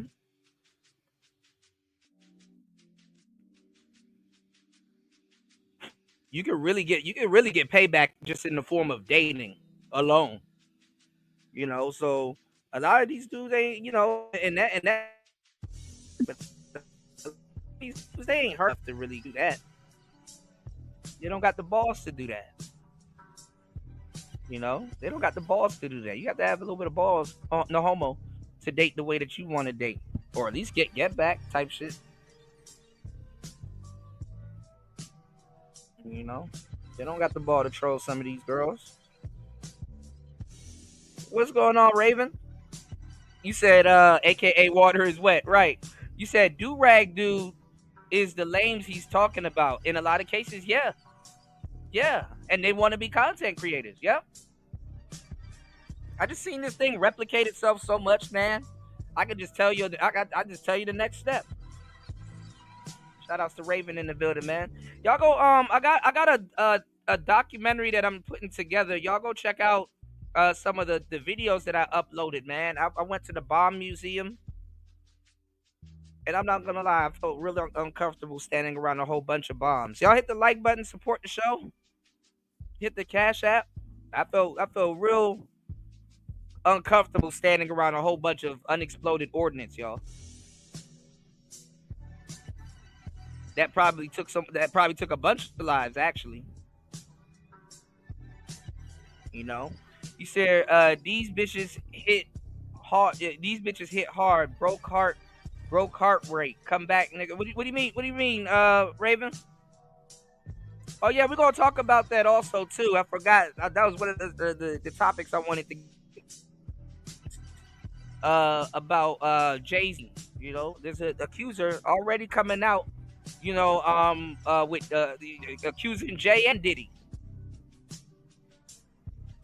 I don't know what's up with the world nowadays, but with the Little Dirk case, you got to wonder if these new feds are doing the actual research, because Little Dirk, it's a weak case.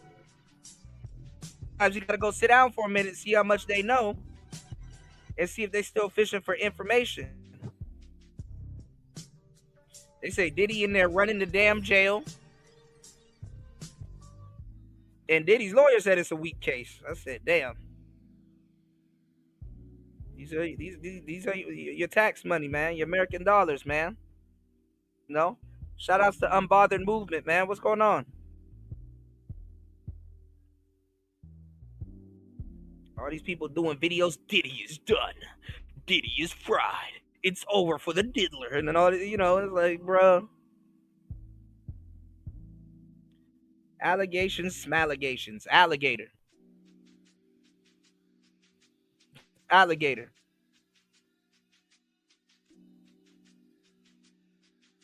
All right. Let's go into it.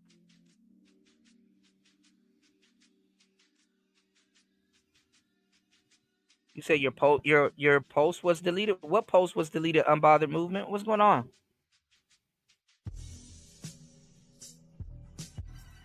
You said the ordinance you saw has the fuses taken out. I think so, or some of it was just straight up unexploded. Like some of it didn't explode at all. You know, I gotta I'm gonna put out some of the pictures that I have. So I brought both of my cameras. I bought the 4K camera there. I go at footage and put it together, and I'm not gonna do too much, y'all. I'm gonna do some you know, I didn't talk or explain or read any of the stuff there, honestly, while I was filming, because I'm like I'm gonna do some voiceover work, so I might do a little bit of voiceover work. You know, I'm gonna do voiceover work and explain which ones got the fuses taken out and which ones didn't. You know, they had like the grenades that we were talking about. They had the cluster bombs. Then they had like this one weird bomb. I haven't seen this one. It's called the I think you see it. It's like in the corner on one of the videos I got to show y'all. It's called the pineapple bomb, and it's shaped like SpongeBob's house. And that shit was, I was like, damn. You know, they got a pineapple bomb. You know.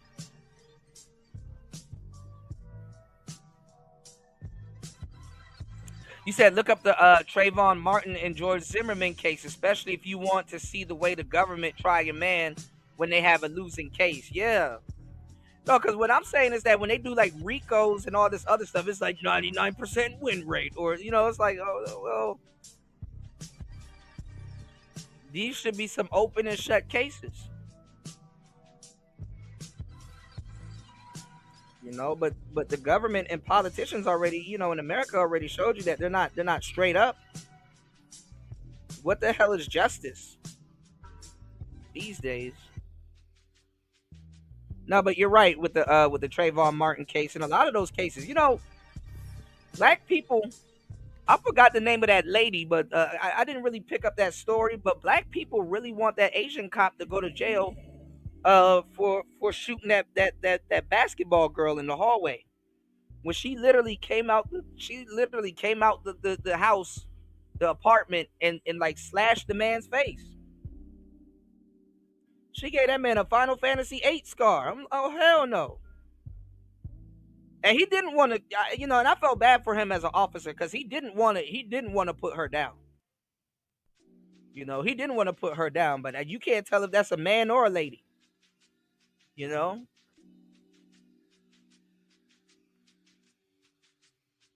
So I don't know. Maybe when the orange man gets into office, the laws will get a little bit better.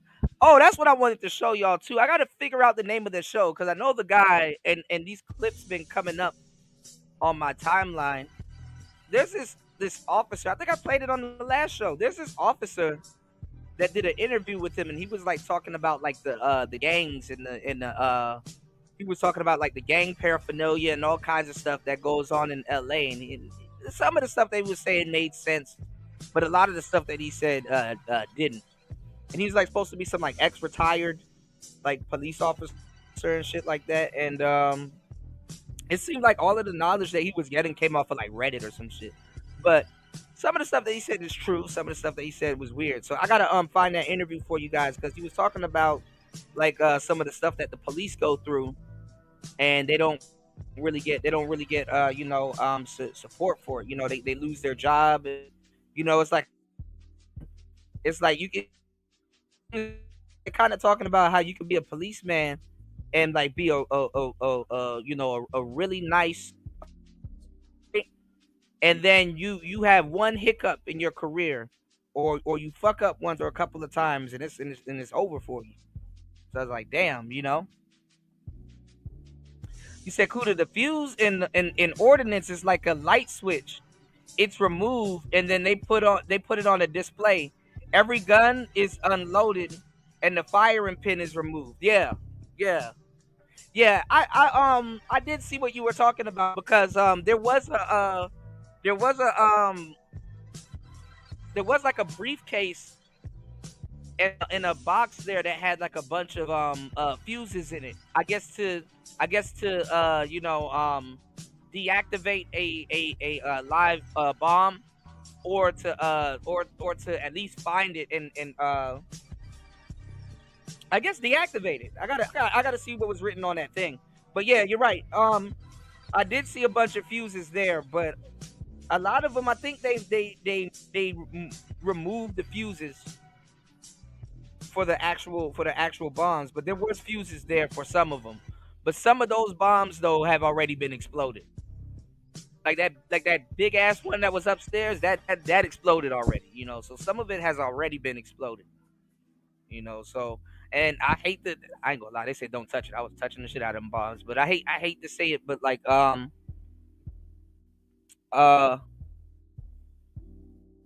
it's just crazy to be in a room with all of those bombs and be like, damn, like imagine how much lives that, you know, that this, you know, that one of these took, you know. I was looking up a story of a soldier that became enlightened.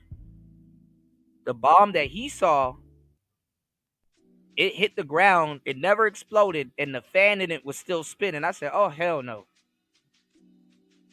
Hell no.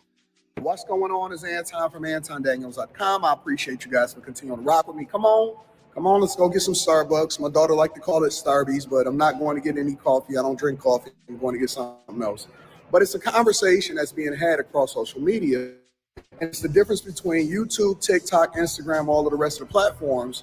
And somebody sent me a video to react to, and I'm gonna give you my thoughts because I'm gonna explain to y'all the difference between YouTube, TikTok, Instagram, and all of the rest of that stuff, even X, because YouTube is the big dog. It's really like the Netflix for content creators.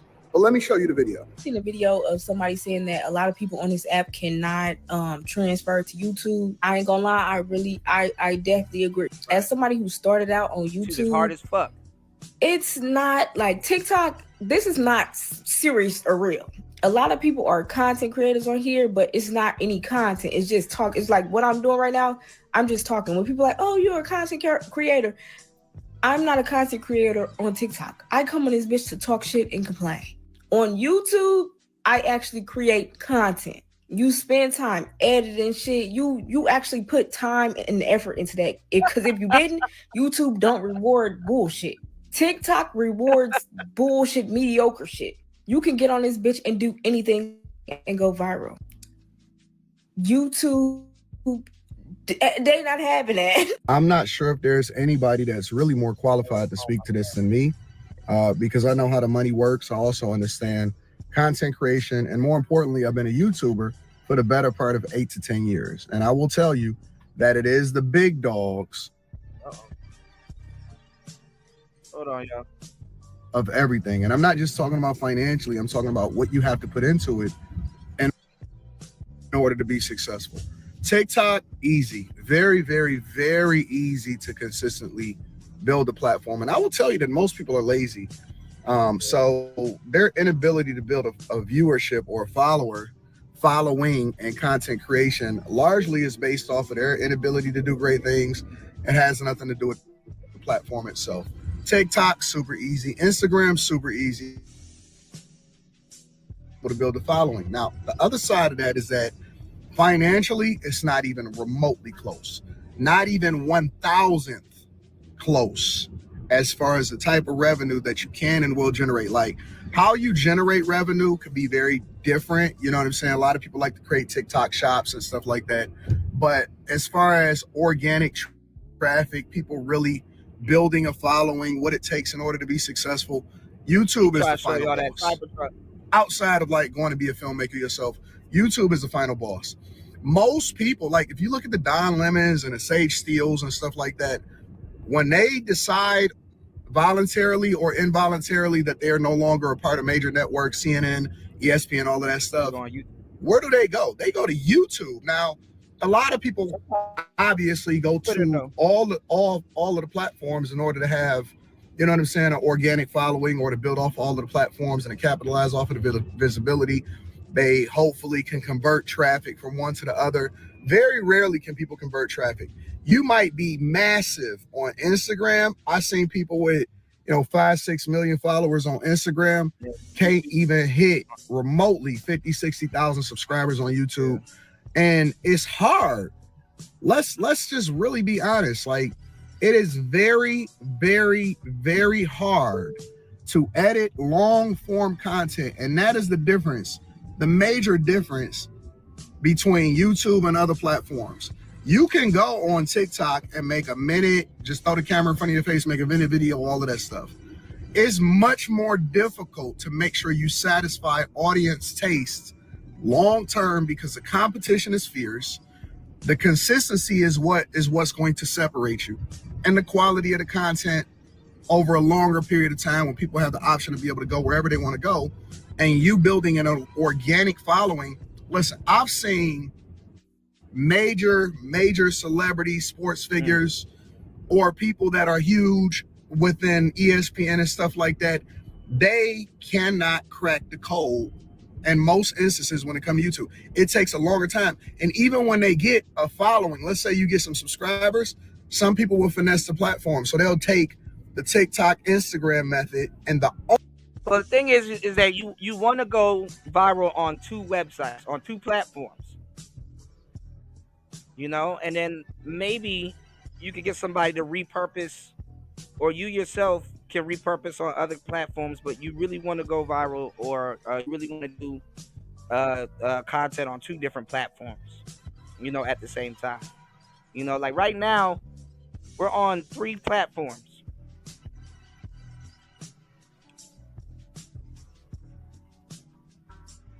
So honestly, to do that, you have to build a brand first. I think the brand will go viral more so than the videos and stuff like that. Because what will go viral on YouTube won't go viral on TikTok, and what will go viral on TikTok, vice versa. So one of them is going to be the funnel. But a lot of times, like I said, it depends on what type of content you do. Because I ain't gonna lie, TikTok, they'll kick you off really easily. And I think a lot of people are going through right now because I think they're still getting canceled in America. So it might not even be y'all might not have TikTok come tomorrow morning type shit. But honestly, you gotta honestly when you get it, you gotta understand which one is gonna be the funnel channel and which channel is gonna be the landing page. Both are landing pages though. But like I said, one you go viral. And then send it, try to send them to the other channel or and whatnot. So, it is what it is. Hold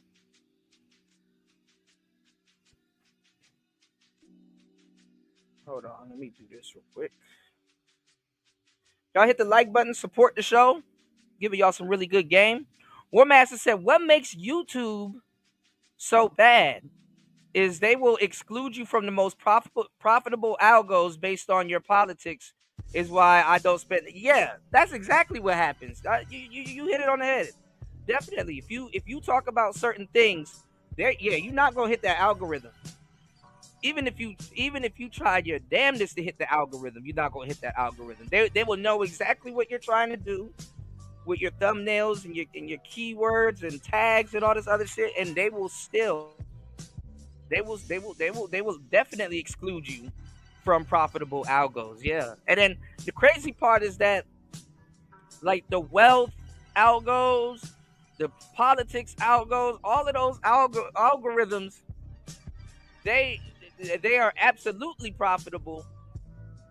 But like you said, if they don't agree with your views, or your views isn't like the most commonly regurgitated or friendly, no matter how right you are or whatever you are, yeah, you ain't gonna get in that algorithm. Or if you're in the algorithm, you will probably be demonetized. One or the other. Then it makes no sense being in that algorithm. So then at that point, then if that's the case, then YouTube will become the funnel. You know what I'm saying? Going back to what I was just telling you guys, YouTube will become the funnel at that point. You know, and then i.e. Rumble. I thought, you know what I thought was gonna be big, and we talked about it back in the day, War Master, Parler. You know?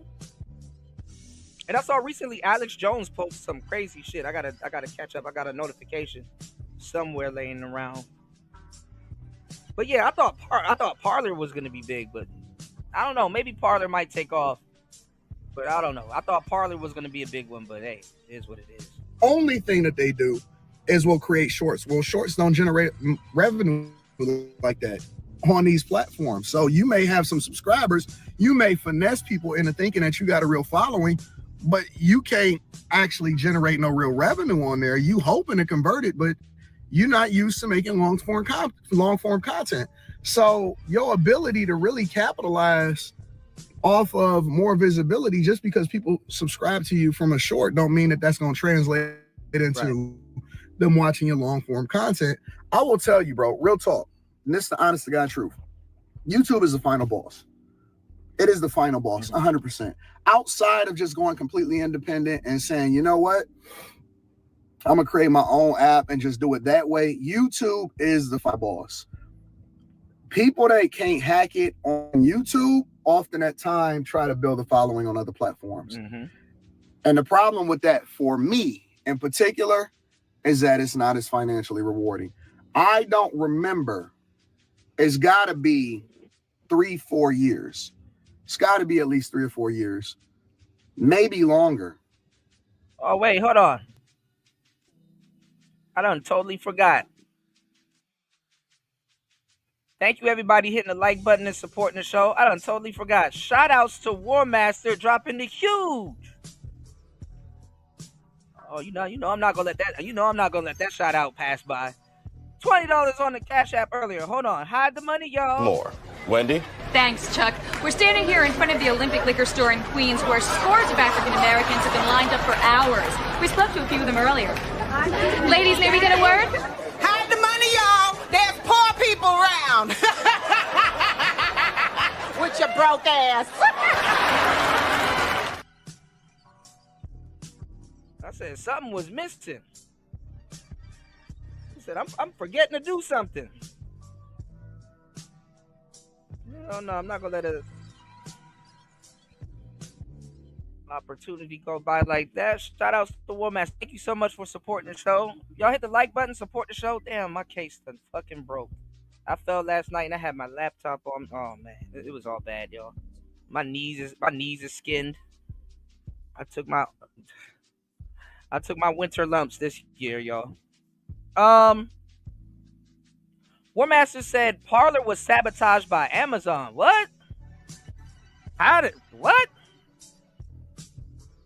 that happen? So Parler was sabotaged by Amazon. Amazon kicked them off their servers with little warning. That was before Elon bought X. Parler sued the fuck out of Amazon. Wow, did they win? Yeah, I thought Parler was supposed to be the real Rumble. That was the platform I couldn't remember. I'm like, there's another platform for like just straight up politics.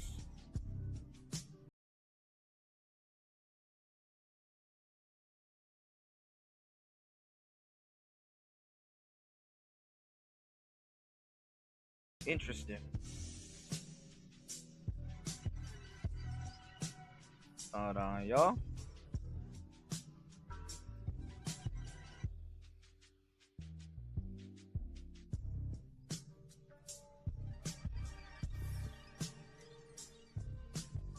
You said, I don't know. Parler was supposed to be the new Twitter.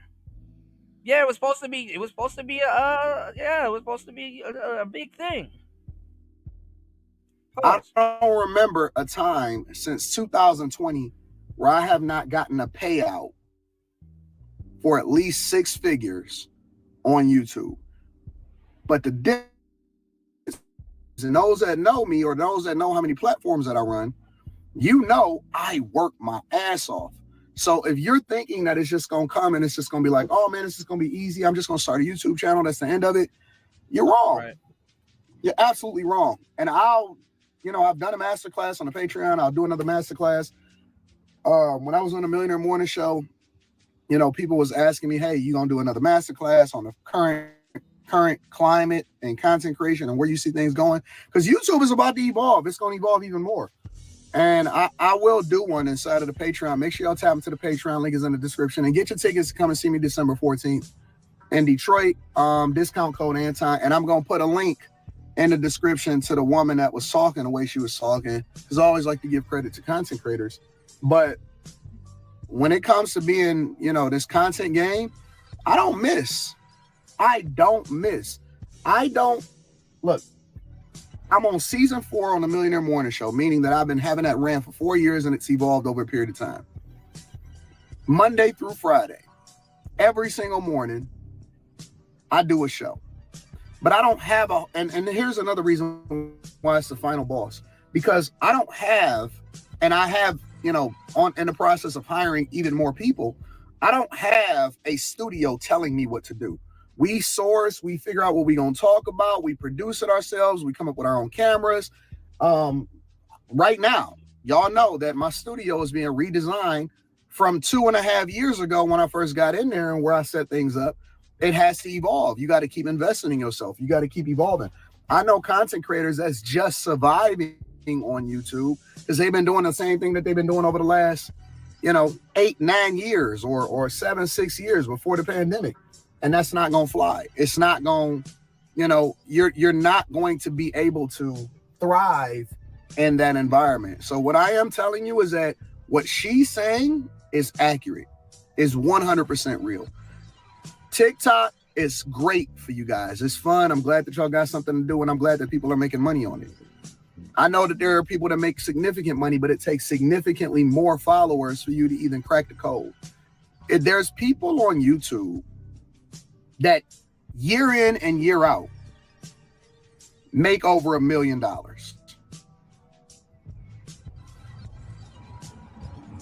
Year in and year out, they make over $1 million. And I am one of the type of people that actually like to I like to show proof and stuff like that. I show the receipts, so I don't mind showing the receipts. That shit is bragging now, dog. I'm trying to be less of that going forward because I know that people don't necessarily care for it. Hey, how you doing? I'm doing well. What's going on? That Cybertruck. Oh, you said shout out to Devin D in the place to be, man. You said the left have been censoring conservatives for decades. Elon upset the apple cart. Rumble is the new platform. YouTube is scared. Yeah, Trump goes live over there. His son does. Hell, even Kick is coming up, man. I forgot what app Kai Cenat is on, but like, you know, it's these other apps.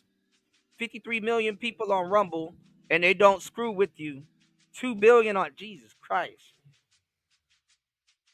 Yeah, those are some staggering numbers right there. You never seen it before? Really? Yeah, it's pretty good. It's a Cybertruck. Cybertruck. Yeah, it's a Tesla. Is it? Oh, all right. Yeah, That so explains some of the of it that I We wanted to have a full-fledged conversation with you and shit. Like, man, I'm recording a video right now, man.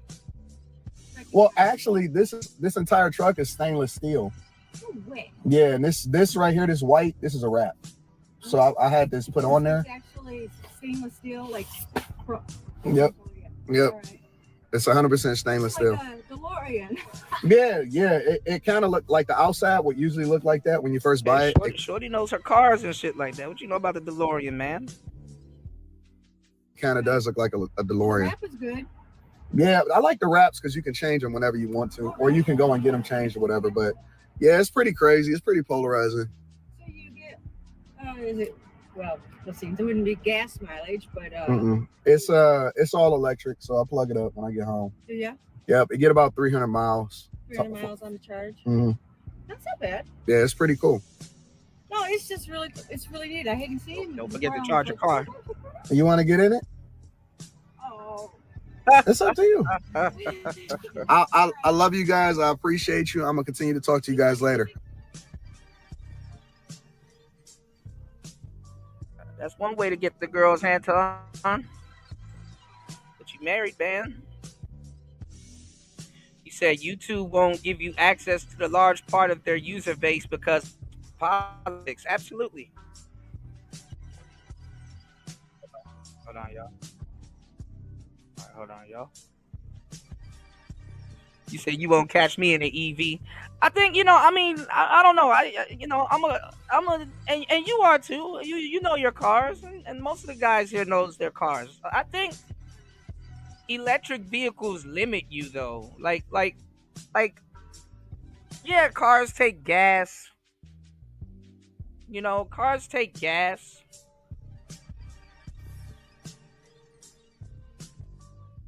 But it's like, yeah, cars take gas, but at least, you know, you can go to a gas station, put as much gas in it as you want to, and be able to go where you want to, you know? When you run out of fucking battery, you just got a big ass, you're just sitting in a big ass battery, you know? You're just sitting in a huge ass battery, so, you know, it's kind of like, you know, it limits you, you know? Because, like, if you wanted to travel cross country, you got to stop at all of these you know, you got to stop at electric charging station. That doesn't guarantee that you're going to be able to charge. You know, those cars take a minute to charge. You know, so it doesn't guarantee you a spot, and it doesn't guarantee you that, you know, your car is going to be working, or you're going to actually get the charge. So you got to make sure you got a little bit of charge before you stop at one of them damn charge stations. And then also, like, I don't know. I mean, then also too, charge stations ain't everywhere. So you may have to give up some more miles to get to a charge station. You know, I don't think charge stations are reliable. All right, let's finish this. Actually, let's not finish this video. Let's do this. VGS is gonna make me mad if I play this. I don't know what the hell Princella and Cooley gonna talk about. And I said, damn, you know what? I didn't do a show last night. This shit was just background noise. All right. So let's take a listen. Let's take a look at it. All right. I don't know what the hell they're gonna talk about. These are the last two people that should be talking. But hey. Welcome to No Fugazi Podcast. I'm your host, Cooley. Tonight is debate night. Whoever's running his intros, bro, y'all. Never mind. We got a special guest, Prince, will be joining us in a second. But let's hop into the intro.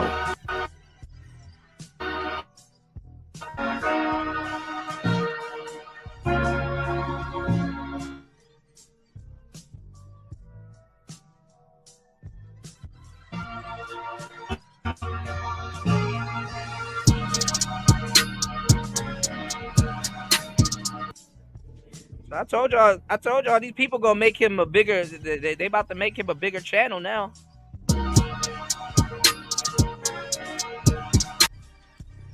Right. Wi-Fi is not being my friend today. Hold on, y'all. Let me do this real quick.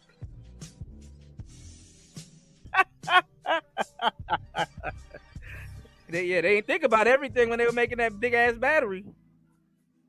Yeah, like your batteries got to get sealed. It's the same thing with the one wheel. They're not waterproof, but they are water resistant. AKA, still don't dip this bitch in some water. And you know, it don't even take a lot of water to really get to have some shit like that happens. What it really is moisture.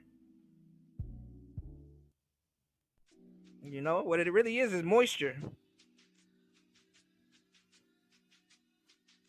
That moisture get up in that casing. Oh man, a battery. If that moisture get up in that casing, a battery you will be replacing. You said I stopped listening to him when we got I stopped listening to him when we got into it over economics. Who? Alex Jones? You got into it with Alex? You listen? You don't listen to Alex Jones anymore? I haven't listened to Alex Jones show in a minute. Actually, Gabby, you done. And you want to leave too? This is how our relationship goes. God over man.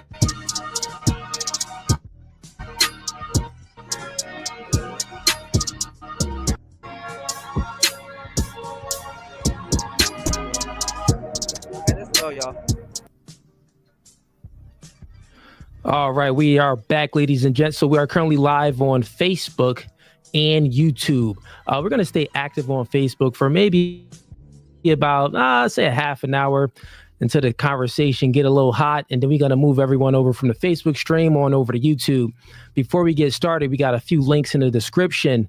If you like this podcast, you want to keep on seeing it grow and supporting the channel, go ahead and click that first. Become a member. We got 3 tiers. First tier is gang. Second tier is hitman. Third tier is mob ties. Click any of those links and welcome to the cookout. You know how it is. The next link is going to be for one-on-one coach. Corny, but I'm telling you, corny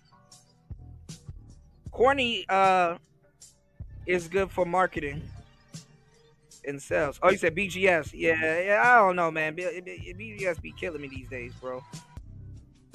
That poor righteous teacher should be that you know that rubbed me the wrong way.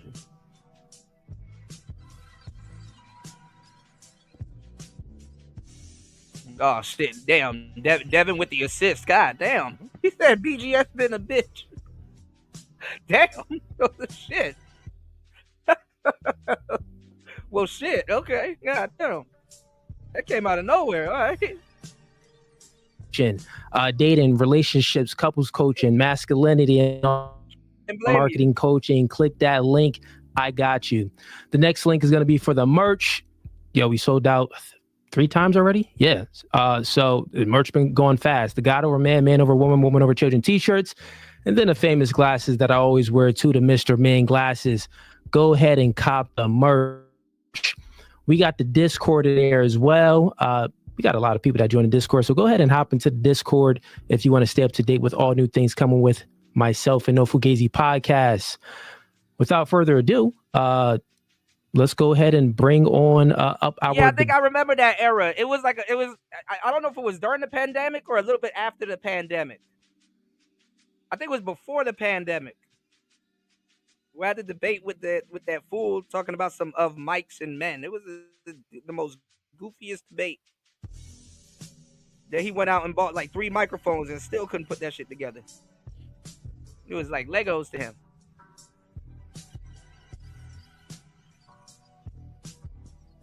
Yeah. BGS be off though, like you know, you know, and he from your neck of the woods, man. He from LA. You know, he's from the West Coast. So I already know you already know what's up. And then you know what's funny? he does have a lot of because he comes from the manosphere guru age, which you know, we talk about it on the show. But I know you could probably see right through him. Like you can see the people that he probably got fooled with the information and stuff like that. So I get it. And then I'm not even gonna lie, he may have lost a couple of people. Man, I got so mad on the last show. I don't even think you was here. Or maybe you was here for that show, War Master. Now Stephen A. Smith and let me pull before we get into this. Let me pull that up. The fucking Turks. Like this is why you can't trust. Honestly, if you're a Democrat, this is not no shot at you. It probably is, but it's not. Personally, this is why you can't trust the damn Democrats. They flip like fucking acrobats. Hold on.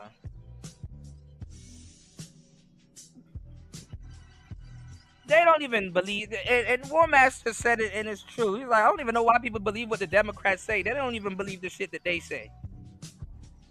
Right? Y'all hit the like button, support the show, y'all. Hold on, let's see if I can find this shit.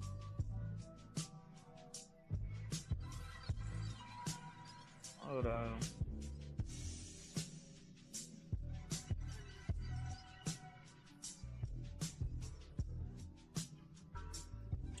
Now look at this.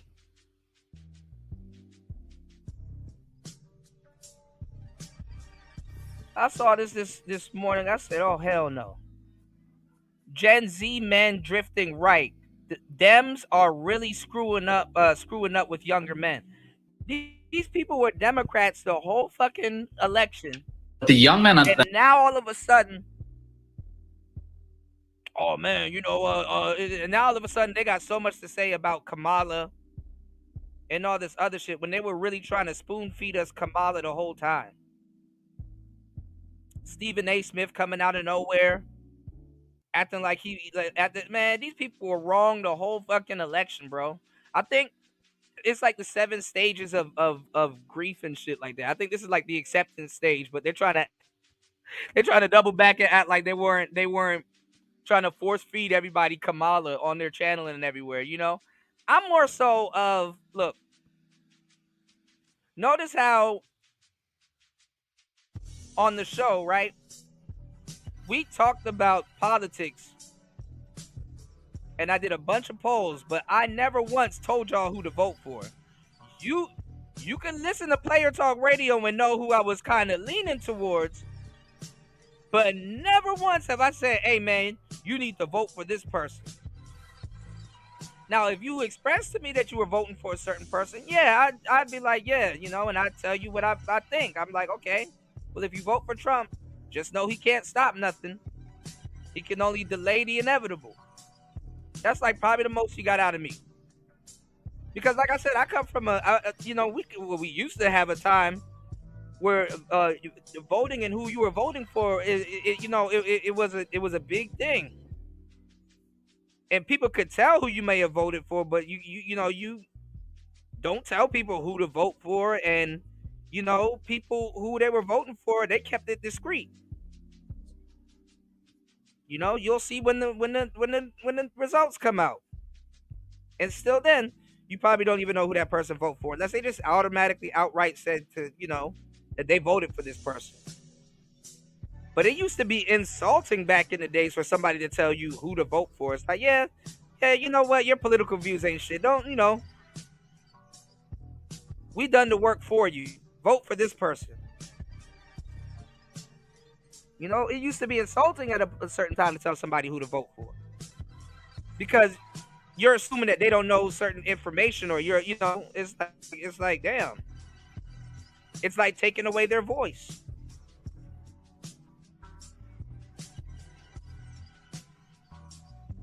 So these people were just doing straight up shows telling you who to vote for. Hey, vote for her. Don't question it.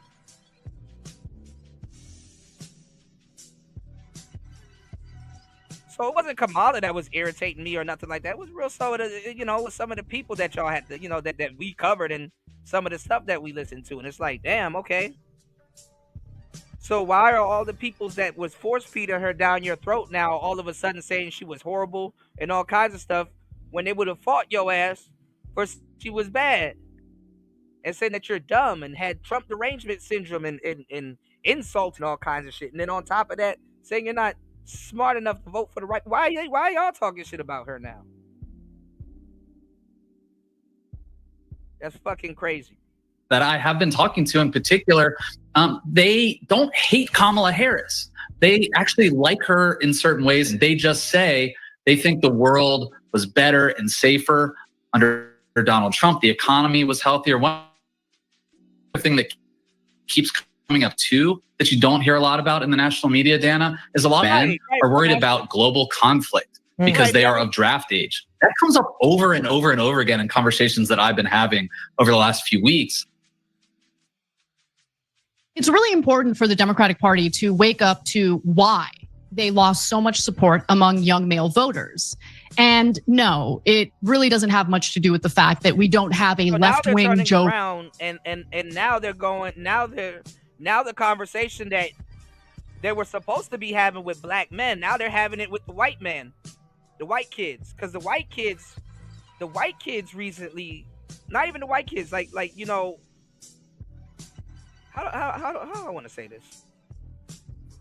Now they're doubling back and looking at the numbers for white society.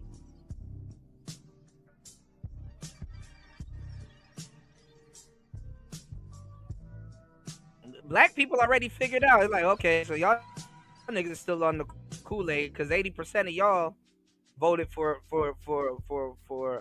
Kamala. But what's going on with white America, the white youth? I've been spoiling y'all this whole election year, man. Y'all hit the like button, support the show, y'all. I've been spoiling y'all with information this election year. You know who actually talked about this? And you know you got to be talking to somebody that know what the hell he's talking about before we even get to this type of conversation. Aaron Clary.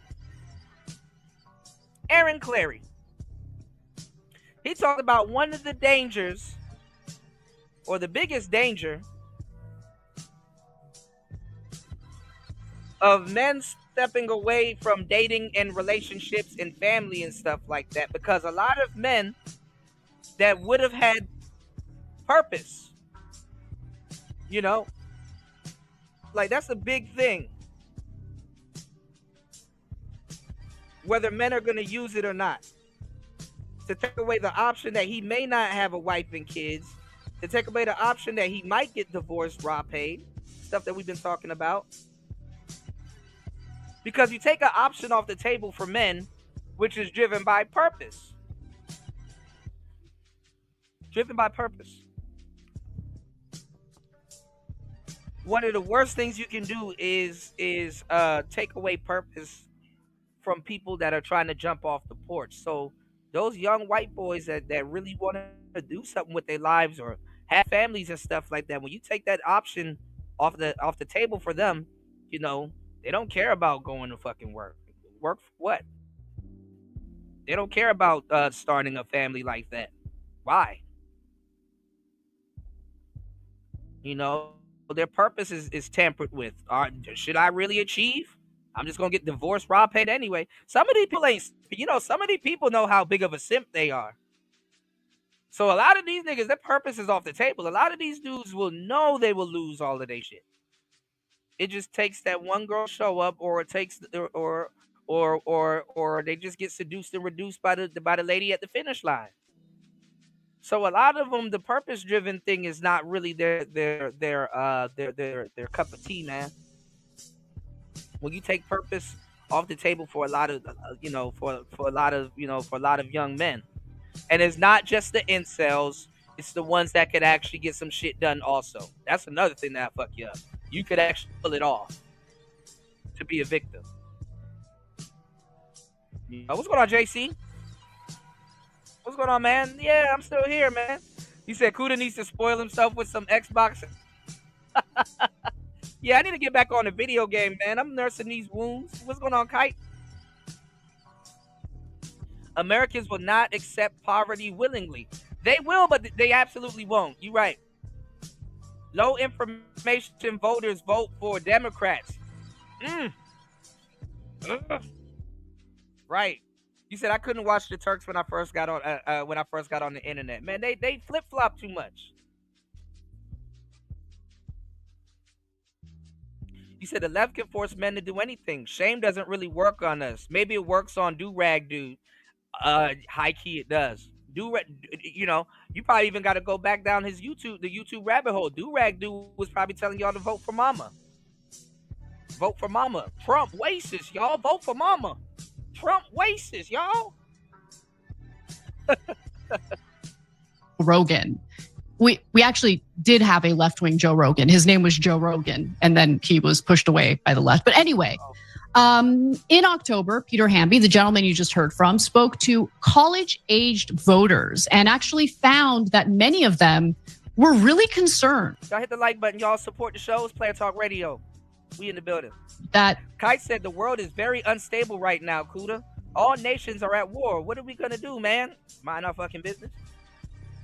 But then again, we can't. But then again, we can.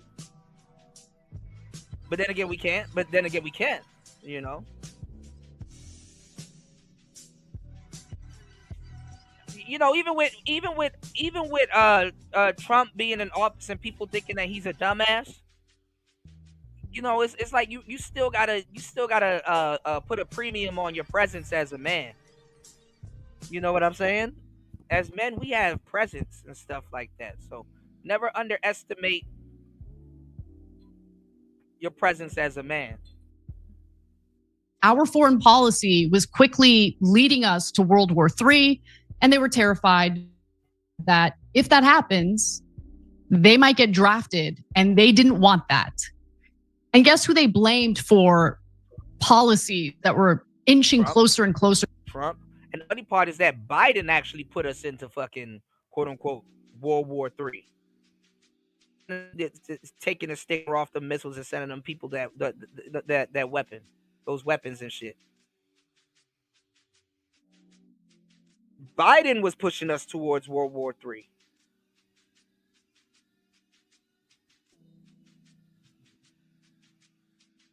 Because he was being very senile and using the guns. Or at least somebody like Trump, I'm not even gonna lie, you know, it's the nigga behind the gun, you know. Sometimes you'll never have to use a gun if people already know and respect the nigga behind the gun, whether they think you're dumb or not. You have a gun. You probably dumb enough to shoot some shit up. Biden would just start using the shit and have the biggest alibi, the biggest cover up. And you really can't argue with him. Yo, why are you sending these people weapons? Yo, why are you using that? What are you doing? You can't really question him. Whereas the orange man, Trump would be like, hey, bro, look, I'm going to just blow you away. And then people think a little twice about what they about to do. Okay, touche. Touche. Oh, yep, you got the weapons to do that. All right, well, we just gonna wait till your term is over, and then continue with what the hell we gonna do. Biden let them continue what they're gonna do. America didn't get paid not 1 red cent for those weapons that we gave Ukraine. And then he got American soldiers over there wrapped up in that shit. He got American soldiers over there wrapped up in that shit. He said a strong American president can calm the storms of war around the world. Reagan, both Bush presidents were passable, and Trump, like Reagan, made the economy grow like a gas station on fire. Hey, that's what I'm saying.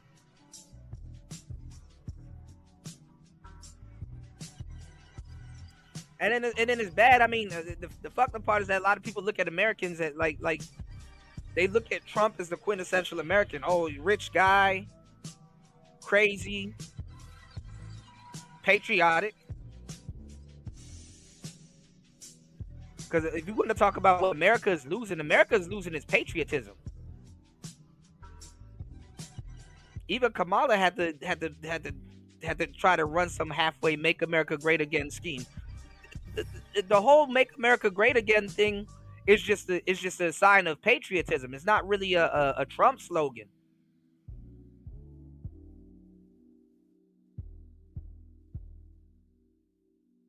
She just started running out of material. Start using Bob the Builder terms. Yes, we can.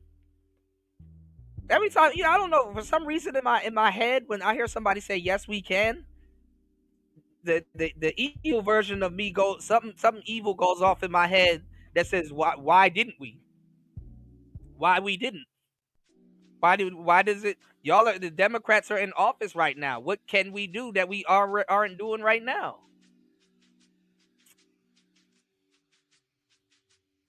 Yeah, I know that, War Master. Shit, look where I'm at. All that ordinance, man. Oh yeah, we're gonna talk about that. But we gave the shit away for free and sent the money. We gave away some real powerful shit for free and sent the money. I mean, compared to where we were sending those weapons, I'm not gonna say that they're underdeveloped, but that's some high class shit for them Ukrainians. We got soldiers over there teaching them, look, this is the detonator. This is how you bro. That's some high class shit. We just took the sticker off of one. We took the American flag off of one missile, slapped their sticker on, but Russia was getting hit with American weapons. That's like an underhand FU. It's an underhand FU, but at the same time, you're fighting American weapons. Those are American weapons. Those aren't Ukrainian weapons. Russia got to watch what American weaponry, old or gold, what American weaponry can do to their people when it gets dropped on them. So I wonder how this is going to play out, especially when the Orange Man get in the office next month. About to be crazy. To World War III, the Democrats. And it's like, now that could be one big reason. Like Biden is trying to sabotage some shit before he even get in. Why young men are drifting so far to the right. But there are other reasons as well that I want to get to. But just for the sake of this conversation, let's stay on the topic of foreign policy, okay? Let's go to Ryan Grimm, friend of the show. He has pointed to the exchange between Kamala Harris and a call-in question on the Breakfast Club as indicative of the party's, look, people say messaging problem. I think it's way more than a messaging problem, okay? I think it's an identity problem. I don't think that we even know what the Democrats represent or stand for, to be quite clear. It's hard to message when the Democratic Party doesn't even have a leader at the moment. But with that in mind, let's watch. My question for Kamala is, why are we, and I say we because my tax dollars is sending the money, why are we sending money to other countries when we desperately need it in our own country for homeless, housing, resources, for whatever? That is my determining factor if I vote for Kamala or not. That's one of the reasons the America First rhetoric resonates, because nobody in America would complain about where money was going if American citizens' everyday needs were being met. So what do you say to that? We can do it all, and we do.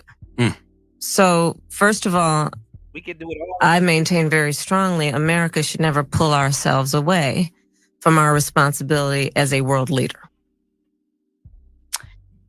Well, according to Ryan Grimm, yeah, we are most certainly not doing that at all.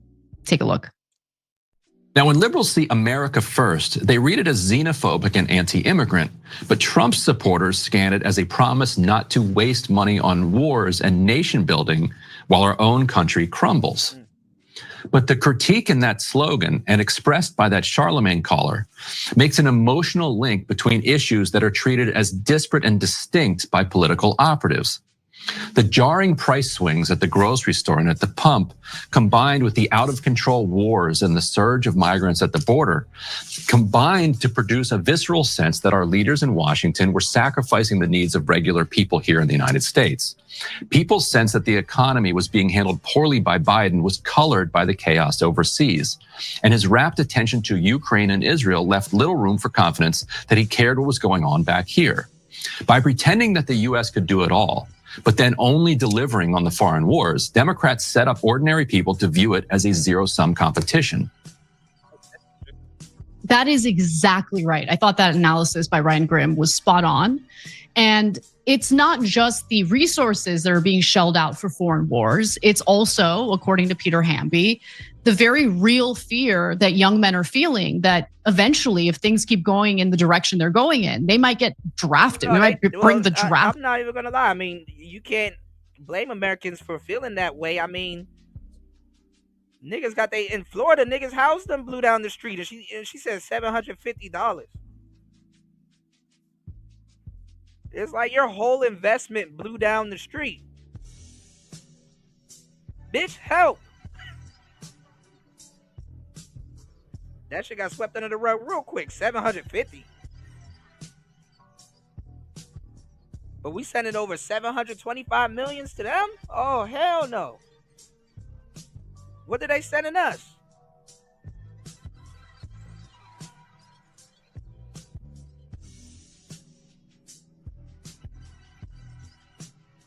So like I said, they set that shit up. Like, you know, they're dinos, Democrat in name only.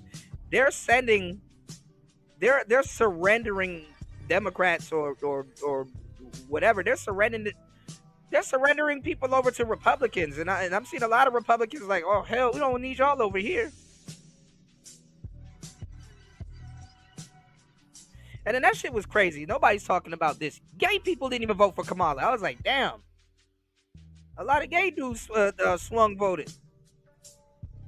Like real gay people, not like the traditional ones, you know, the weird ass, you know, nigga. I'm talking about gay people. It was like, nah, we not fucking with it. Don't trust it.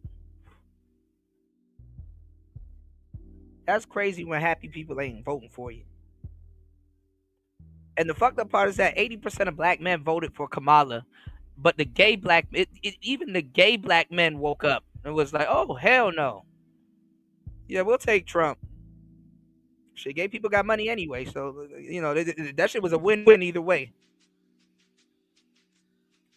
But I guess it's money over gayness, I guess, you know, that whole, oh, yeah, you'll get all your surgeries done and all that. Oh, hell no. Hell no. Dodge the bullet, man. Y'all hit the like button, support the show. Hit the Cash App. It's Player Talk Radio. We are in the building. Dropping some good gems on y'all today, man. So what he said was spot on. Let's get it. Hold on, y'all. We almost done. Back. Now, it's not just young men who are drifting right. Preliminary exit polling indicated that Donald Trump opened up a 16-point gender gap between young men and young women. 56% of men between the ages of 18 and 29 voted for Trump, while just 40% of their female peers did so. But get a load of this, because for everything that we heard about, the gender wars and battle of the sexes, you know, men are going to the right. You said Kamala, just like Obama, tried to hide behind campaign slogans, aka really talks to the press, especially because, yeah, man.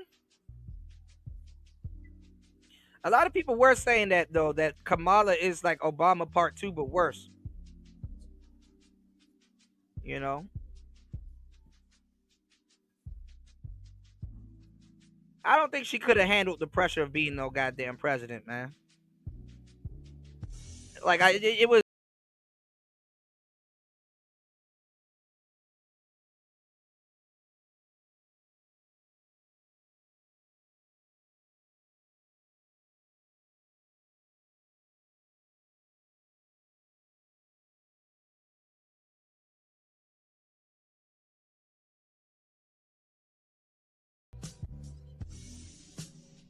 But they were geared up this past election season, man.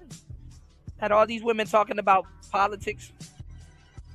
And it's like, who are you, though? Like, what? Oh, okay.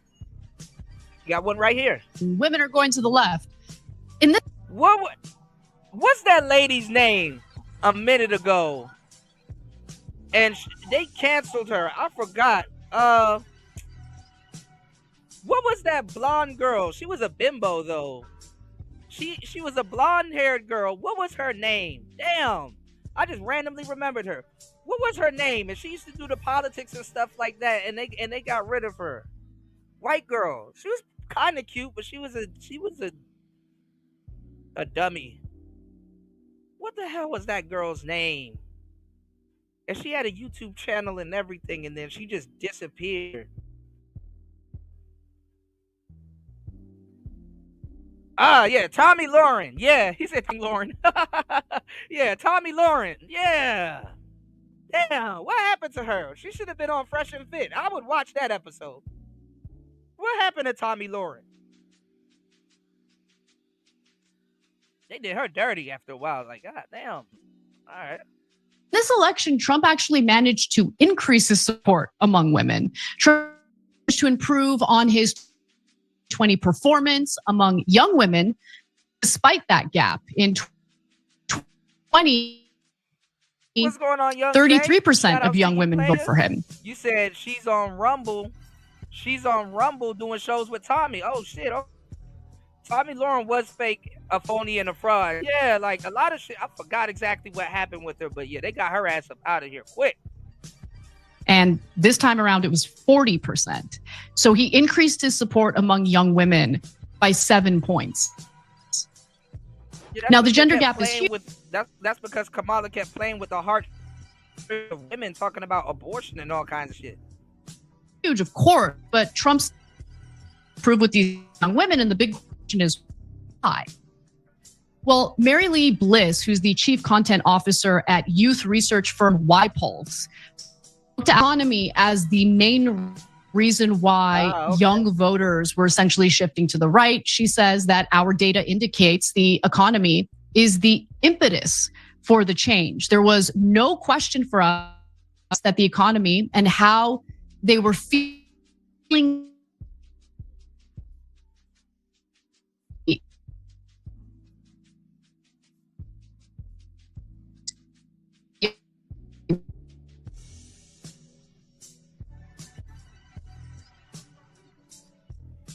the economy and how they were feeling financially.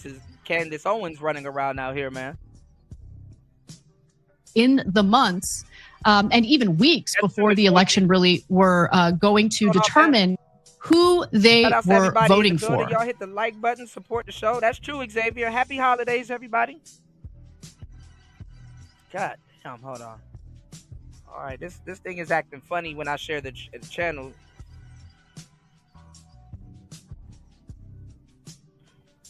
Yeah, she was a trad con. Tommy was absolutely a trad con. Absolutely. All right, let's get it. Hold on, y'all. Let me see if we can get this, crank this back up. Y'all hit the like button, support the show, the Cash App, hit the super chat. Let's go. They say the Dems are really screwing up the youth. All right, let's get it. Look, God, this is not rocket science. It's the economy, stupid. It's very simple to grasp. So Gen Z voters have been crushed by high grocery prices. Obviously, we're talking about younger voters who aren't like in their high earning years yet. So when we talk about inflation, obviously the people who are most impacted by that are years for the Gen Z. Kind of follows you to when you get older. Like all of the generations is progressively getting worse. Each generation is getting paid a little bit less, and they're seeing less money. Where y'all really messed up with the Gen Zs is that they literally have in their vital years where they should be, you know, ramping up to become, you know,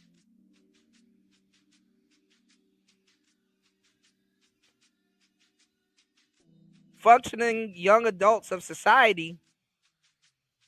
America has shown them that, hey, bro, we kind of really don't know what's going on. We're winging it. You know? And they had to sit back and watch that. As a millennial, we done see so much weak-ass wars, disasters, inflation, and all kinds of other shit.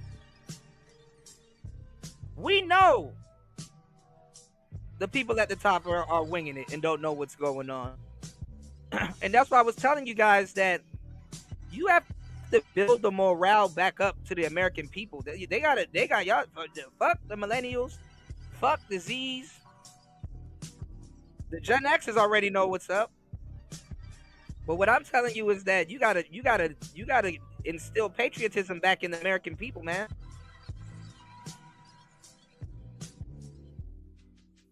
You know, being Team America don't down to enticing to a lot of Americans that's going through it right now, man.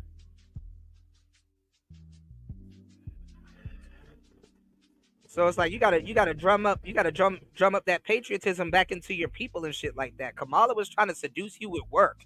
Yes, y'all, we're gonna go back to work. It's like, bitch, we need a break.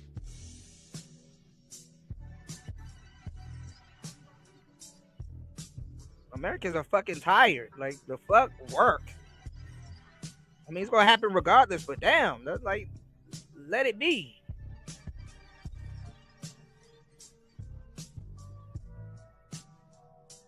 Yeah, like, yeah, and you're right about that, War Master. Like, I was, watching Doug Miro,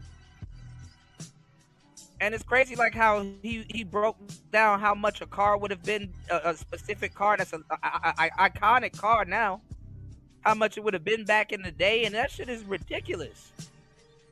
In a short period of time, too, it jumped like that. 1990 was like yesterday. Shit. Let's go. Are people who aren't making the most money, people lower on the socioeconomic ladder. And so they are forced to, deal with rising costs, a tightening job market, right? The whole point at this point of raising interest rates, according to Jerome Powell, the head of the Federal Reserve, was you can't even enjoy the shit you work for in America. You need a little bit of UBI, man. Something got to be universal based. increase unemployment and decrease the buying power of American consumers. And that's why young Americans have look, it turns out that they have some pretty outlandish. No, those standards aren't outlandish. The standards is right. You can't blame an American for trying to be unapologetically American. The economy is fucked up. Don't sit up there and gaslight people. Oh man, you asking for too much. No, actually, never mind. To survive in our economy, but I think that this is really a sign of how much they're getting crushed by things like inflation. So financial services company Empower surveyed more than 2,200 Americans in September, and the Gen Z respondents were born between 1997 and 2012 said they would need to make more than 587. So look, it depends on what you identify. You still be living in the hood. Don't leave that part. And making 100,000 is like lower middle class. Like you be living in the hood, bro.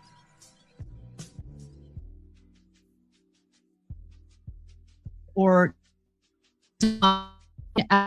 financial success. Like for me, financial success at this point is, am I able to pay my bills, which I am, and do I have a little bit of money left over to do fun things here and there? Americans and and people don't big want to be dreams. rich. They want to be comfortable. Good luck. As long as we go to school, get our education, and work hard, that dream's long gone. Like, I'm not even thinking about that. But, for younger people, they see the cost of things going up rapidly, especially for housing. And to be fair, in order to purchase a home in a major city in this country right now, you probably do have to make, you definitely have to make six figures. But if you want to afford other things and live comfortably, that number isn't as outlandish as you would think. Okay, so that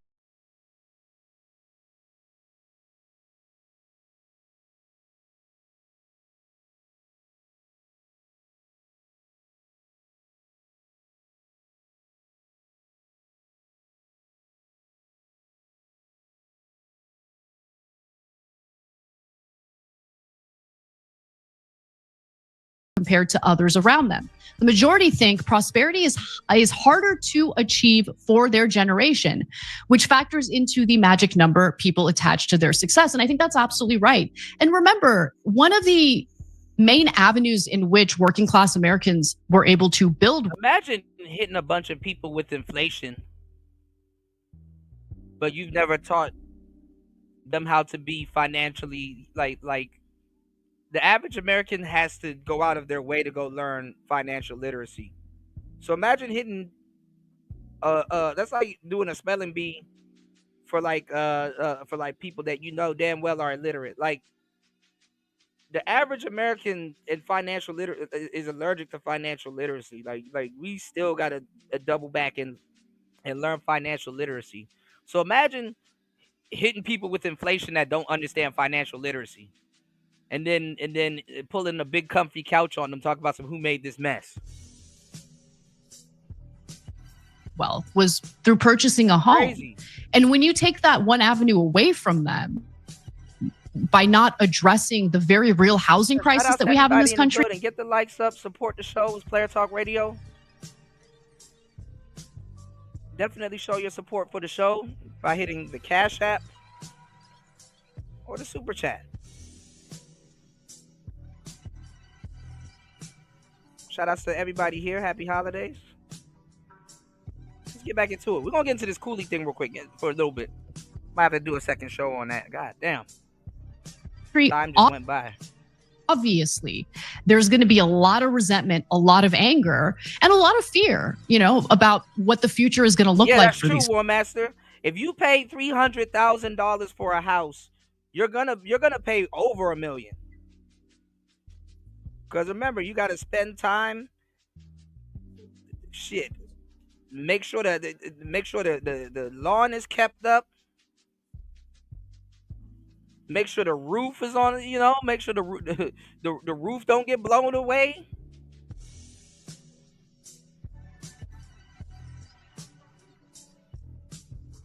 Property taxes. Your ass might have to refinance a couple of times. And it's possible that pressure is especially hard on young men who, think about what the traditional gender roles have been for men, right? They've always been thought of as the breadwinners, the providers. I know that that's changing, but we also can't discount the fact that there are young men who want to be the providers, who want to be the breadwinners. And when they're put in a situation where they feel like they're unable to achieve that, well, that's going to impact them, and that's going to lead to some of the resentment that I think we're seeing among young men. It's also possible that the way Democrats message about men is, insulting, toxic. They should maybe rethink it. Yep. And political beliefs are swayed heavily by identity. Eric Anderson says he's a marriage and family therapist. The left is rejecting men and masculinity, so men are becoming more right-wing. So just some of the stuff to consider if the Democratic Party has any interest at all in improving and maybe considering why they were shellacked in this electoral cycle. I'm not going to hold my breath, but I hope I'll be pleasantly surprised. I guess we're going to have to wait and see. Thanks for watching The Young Turks. Really appreciate it. Another way to show support is through YouTube memberships. You'll get to interact with us more. There's live chat emojis. That's fucking crazy. That means we are. What the hell did they call it? What the hell did he call it earlier? Shout outs to Bro Genius. Bro Genius, what you call it earlier? A mouse utopia? A mouse-utopia?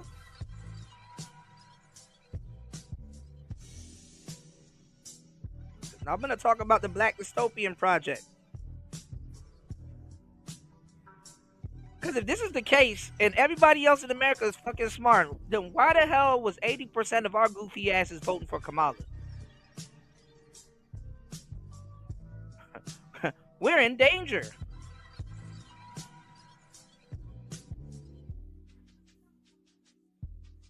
Tonight and have her introduce herself.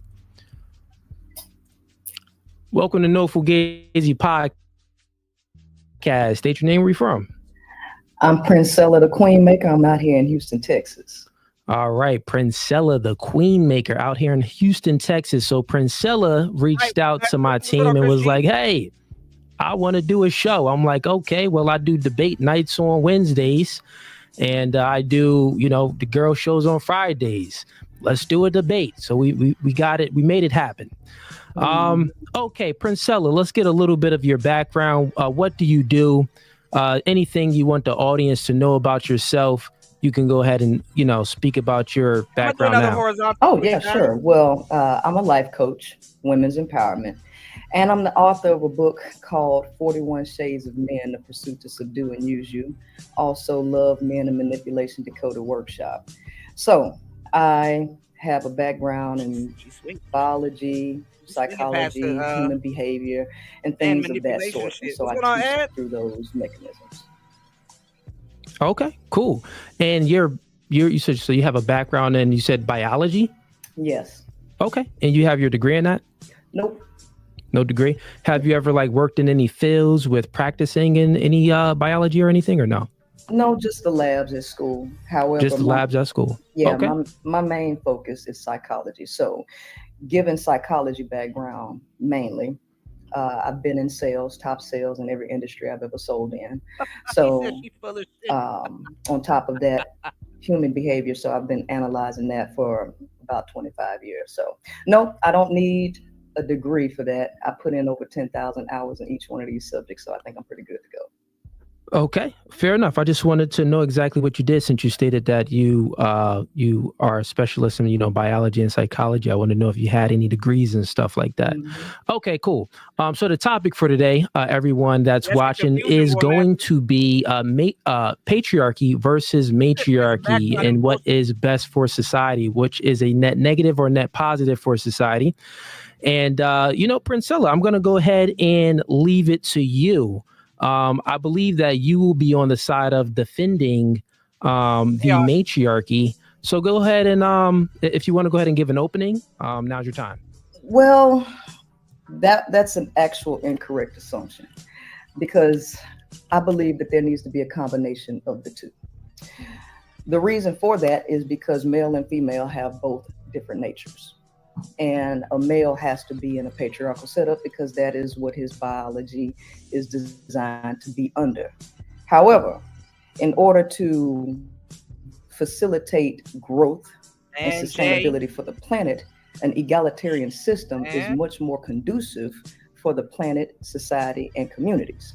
When you're under a patriarchal system, what you have is complete dominance, which actually creates a whole host of issues that can be analyzed throughout nature. Okay. So you said that, men and women think that we need both a patriarchy and matriarchy system. But then you went to say that we need a system that's not actual, patriarchy. It should be egalitarian. It has. And see, the reason why they're arguing with these new cats is because this is the easiest way to seem like they're right. She can't do no argument like this with an angry man or somebody like me, and it's like, bro, we remember you from back in the day. You used to hang around Angel Ramirez and you used to be on YouTube, Facebook and shit.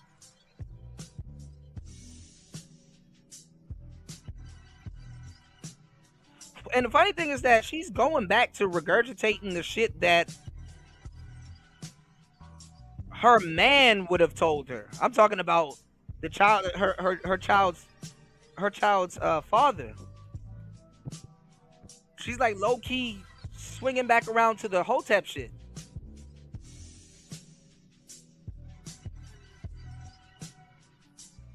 What's going on, Chloe? Yeah, she is phony, man. Shout outs to Ed, man. Y'all hit the like button, support the show, hit the Cash App. It's Player Talk Radio. Let's get it. Let's go. It has to be a combination of the two. So it has to be a combination of the two. Go ahead and explain.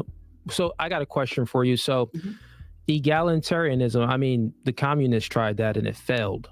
So why would you take on that idea to try to equalize everything when males aren't equal? Well, that's not what egalitarianism means. And this is Okay, again, yeah, that's what I was going to say. Well, that is the definition of it, but what's your definition of it? Again, there needs to be a combination of the two. Now, what do I mean by combination of the two? Do you agree that males and females should be educated in two different setups of schools? Boys should have their own schools and girls should have theirs. Do you agree with that? No. Well, I'll tell you what, this is a problem because males and females are different and they cannot be trained the same. So if you believe that males and females are different, then why would you advocate for something that does not facilitate the difference? And then they get off because she's talking to somebody that's really not red pilled. Like she's talking to a newcomer that they're both doing the same thing, to tell y'all the truth. She's regurgitating our talking points, and so is he. But let's go. Difference between the two. Yeah. So you said that. Do I believe that male and female should have the same schooling? No, separate schooling. He debated Glorilla's mama. Separate schooling. Okay, Yes. separate schooling. I said no. I said no because you didn't give me more information. The reason being is because if we're going from kindergarten to all of elementary school to middle school to high school, then to college, at the end of the day, currently the system is what it is right now, where it's both male and female. They are in school together. So you're saying that, okay, fair enough. Would you say that it's failing for women? There's more women that has education, that's getting higher education than men. So is it failing for women and for men? That is because the school systems are more designed to facilitate females. So, and they're not designed to facilitate males, hence why the males are failing. And so they need separate schooling. If that wasn't the case, then you wouldn't have Dr. Umar up here running around speaking about making a boys' school. So at the end of the day, so I could agree with that part of it. So you're saying that, well, here's my stance on that we need to separate both male and female from the school. Oh, you get what I'm saying? So we can make changes in the school. Let me finish. There are all girls schools and there are all male schools, but let me just finish. So you said that, well, I think that what's best is that we have a separation of the two. Currently, our system definitely needs to be updated. Our education system does need to be updated where, they have better systems in place that is more suitable for men. That part I do agree with. I don't agree with the fact that we need to fully separate the two. That's the part I don't agree with. So that's different. You get what I'm saying? But okay. Go ahead. You're good. You wanted to make a point? Make this up. Males and females have completely different brain wiring. She said brain wiring. Hold on, y'all. And they need their brain wiring. Schools and setups to facilitate their natures. Now, if we are dealing in truth and reality, then we can agree that there is a difference between the two. And the current setup is causing a lot of dysfunction between both parties. So clearly a patriarchy is not working either because it is failing because the United States itself is a patriarchal system. Got you. So let me just ask you a question because my stance is this. It sounds silly that you're making a big claim to say, hey, the system isn't working with men and women being in school together. Instead of fixing the problems that's in that school, let's just separate the two. Would you use this same logic to a relationship? People have relationships, both men and women, and they're in a relationship, and there's problems in that relationship, in the household. Would you use that same logic and say that men and women need to be separated from the home? I absolutely would, because based on the studies, it doesn't matter if you don't like that. The first question is this. Okay. Are we looking for a solution to a problem, or are we looking to just go back and forth about who's right and who's wrong? Because what I just presented to you was a fact about the difference between males and females. All right. She gonna lay that word salad on to him. I think she know more manosphere jargon than he does. So I ain't gonna lie to this round probably gonna have to go to the she dude. All right, now we got 37 votes. Is the red pill era over or resetting? 32% said that it's over.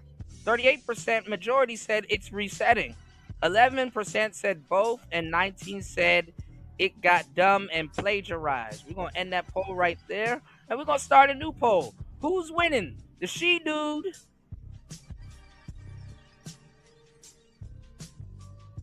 or the cool dude? Let's go. Males. Now, can we agree that there is a major difference between males and females? Yes or no? Yeah, but correlation doesn't equal. So you're trying to correlate something and say, well, male and females are different. Like this is the cause of our differences. And you're trying to correlate that to, well, since we are different, we shouldn't have relationships, male and female even living in the same home, or male and female even being taught in the same school. That doesn't make sense to me. So I have a question for you. Okay. If you don't mind. If you don't mind, if I ask you. Okay, sure. Go ahead. Question. Yeah, go ahead. You ladies first. If there I'll be a is gentleman. if there is a difference, he's stupid. Just like there's a difference in each child, and they need to be taught differently because what works for one does not work for all. If you understand that, then we understand that even smaller classrooms that focus more on individuals work better than classrooms with a lot of individuals that learn differently. Do you agree with that? Okay, that still doesn't correlate to separating the genders. So we all know the truth about training. We're talking about training people differently. And if males function and learn differently because males need more physical activity. This is a fact. This is not something, and as a male, I don't even understand why you would be disagreeing with that. Yeah, no, you're not. You're missing the point that I'm disagreeing with. So let me state my position against your position. You got to right? remember that ladies first. The disagreement is this. You're saying that, well, men and women are different. I agree. Everyone knows that. Any person in their right mind knows that, right? Since men and women are different, it causes problems when we are either being educated together or if we are in a relationship together. So since there are problems in school and in relationships, we should separate the two, meaning removing the man and the woman in different schools and removing the man and the woman into separate homes. My position, that's your position. My position is that that's illogical. What we should do, right, is actually work on our differences. So you stated something that, well, you know, like the slow classes and stuff. Well, you know, the slow classes are with people that need some extra help. It'll be an extra teacher, or they'll minimize how many kids can be in a school. I mean, how many kids can be in that class. So instead of having 20 students, it'll be 10 students and 2 extra teachers, right? And that would produce more help. I would agree. That does produce more help. I'm online. It's her baby. She got special needs, baby. You good? Mm-hmm. Okay, cool.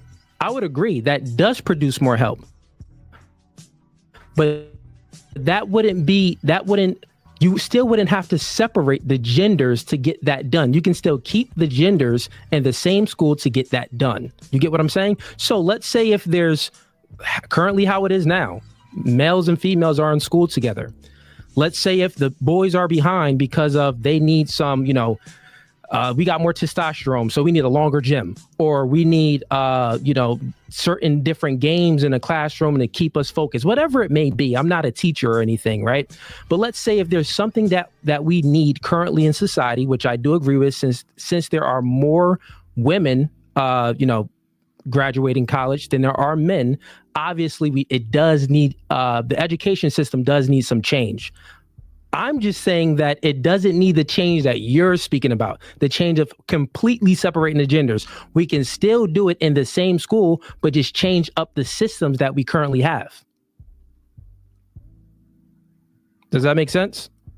Yeah, instead of like, oh, you could speak. Go ahead. I just want to make sure I can speak. Okay. Now, you said what I said is illogical. Are there any examples of any religion, culture, or school of thought that implements a separation between the genders? Any. Private school. Your question is there any schools or I don't understand the question. No. You said that what I said is illogical. All right. Correct. Because because I'm giving you every opportunity to speak, but you keep cutting me off. Now remember, the rules were you let me land my plane, I let you land yours, and I'm doing exactly what you said. You asked me. These are the last two people that should be talking to each other, bro. Like this shit came out of nowhere, y'all. Question, and you didn't want to answer, so I was going to answer your question. Okay, so complete your question, and then I'll speak. Go ahead. Okay. Are there any examples anywhere in the world that roll by a school of thought to separate the genders? Anywhere in the world? Is there any, let me just make sure I got the question right. Is there anywhere in the world that deals with in schools, that's what we're speaking about, where they separate the genders? Anywhere. Anywhere. Africa. I mean, are you speaking about, so let me get some clarification to the question. Because if I don't really understand the question, to be honest. If I'm illogical, then there would be no institution, no country, anywhere that will facilitate a practice of separating the genders, giving the genders their own spaces. Because if there you go. That's a more clear question. Of course, yeah. So there's many things where they separate the genders. We got different bathrooms, different locker rooms, different sports, multitude of different things. Schools, okay, because this idea where you're saying that I'm illogical to separate males and females out of schools is illogical on your part because they do exist. Okay. And so even in the Nation of Islam, they literally separate them, they put them on two different sides of the entire, the church, whatever you call it, the mosque. Okay. You have schools where you have all boys schools and all girls schools. Okay. So this idea that what you're saying is that I'm illogical is it's really just an intellectual bash. It's a play. It's a lower on my intelligence, which I don't like that. Yeah, a lot of people are they get mad at Cooley because he does call a lot of people low IQ. So hey, it is what it is. What I'm trying to do is have an intelligent conversation with you based on things that actually make sense. And the one thing that absolutely makes sense is the fact that men and women are different, which means that they are oil and water. And one thing about oil and water is it does not mix. That is a fact. And oil and water does mix, but it settles. That's a fact. Let's go. And with males and females mixing, guess what? It is eternal chaos. And you all have been having the same conversations for the last 15 years without a single solution to your conversation. Okay. Yep. So obviously what you all are talking about online ain't working. So what I'm doing is proposing a different solution that does not sound cookie cutter and just it's a whirlwind of trauma and trash. Okay. So there needs again to be a combination of the two, matriarchy and patriarchy, because the male is wired for dominance. He cannot be in a situation that does not allow for a dominance hierarchy. You all need that. So you can't get rid of patriarchy. So they're using the word dominance. I'm not going to say every man wants dominance. The proper term to use, right, is completion. I gave y'all the game on the last couple of shows. Theoretically, men are complete. And theoretically, women are incomplete. But both sexes look for some form of completion within each other. That makes sense? You know? So, anyway, you said if boys had their own educational system without girls holding them back, they would succeed. Yeah, that would happen. But, you know, women will come see about what the hell we talking about, and it will get infiltrated. That's what it's happening right now in front of us. Princella and him are regurgitating manosphere talking points for their own benefit and gain. And the red pill is getting infiltrated as we speak. As we speak. You said she's a liar. She's been on all of these panels for 15 years and hearing solutions. The solutions the solutions older than these motherfucking kids. Well, that's true. You said the left have been trying to remove masculinity out of boys and femininity out of women. Absolutely. Absolutely. As long as you have men, there will be a patriarchy. Okay. So I don't know what conversation you were looking for, but I'm a person of solutions. I'm not here to debate you. I'm here to have a conversation with you, sir. Yeah. So get some clarification. So you're speaking about, you're making a micro. So you're speaking about schools and you're saying, well, there's problems when males and females are in school together. So that's a macro. Then you speak about micro. You say that, oh, well, but this is the thing too, y'all. Don't think that Princella is not bringing up this argument for her own beneficial gain. You know, the whole separate men from women trope. All right, remember, she is a part of a certain LGBT community, and she's supposed to be playing the man. All right, so don't think that she's not wrapped up into that also. You know, you say I still think that boys and girls should go to school together. The curriculum should differ. Yeah, I think that look, I'm kind of up down with this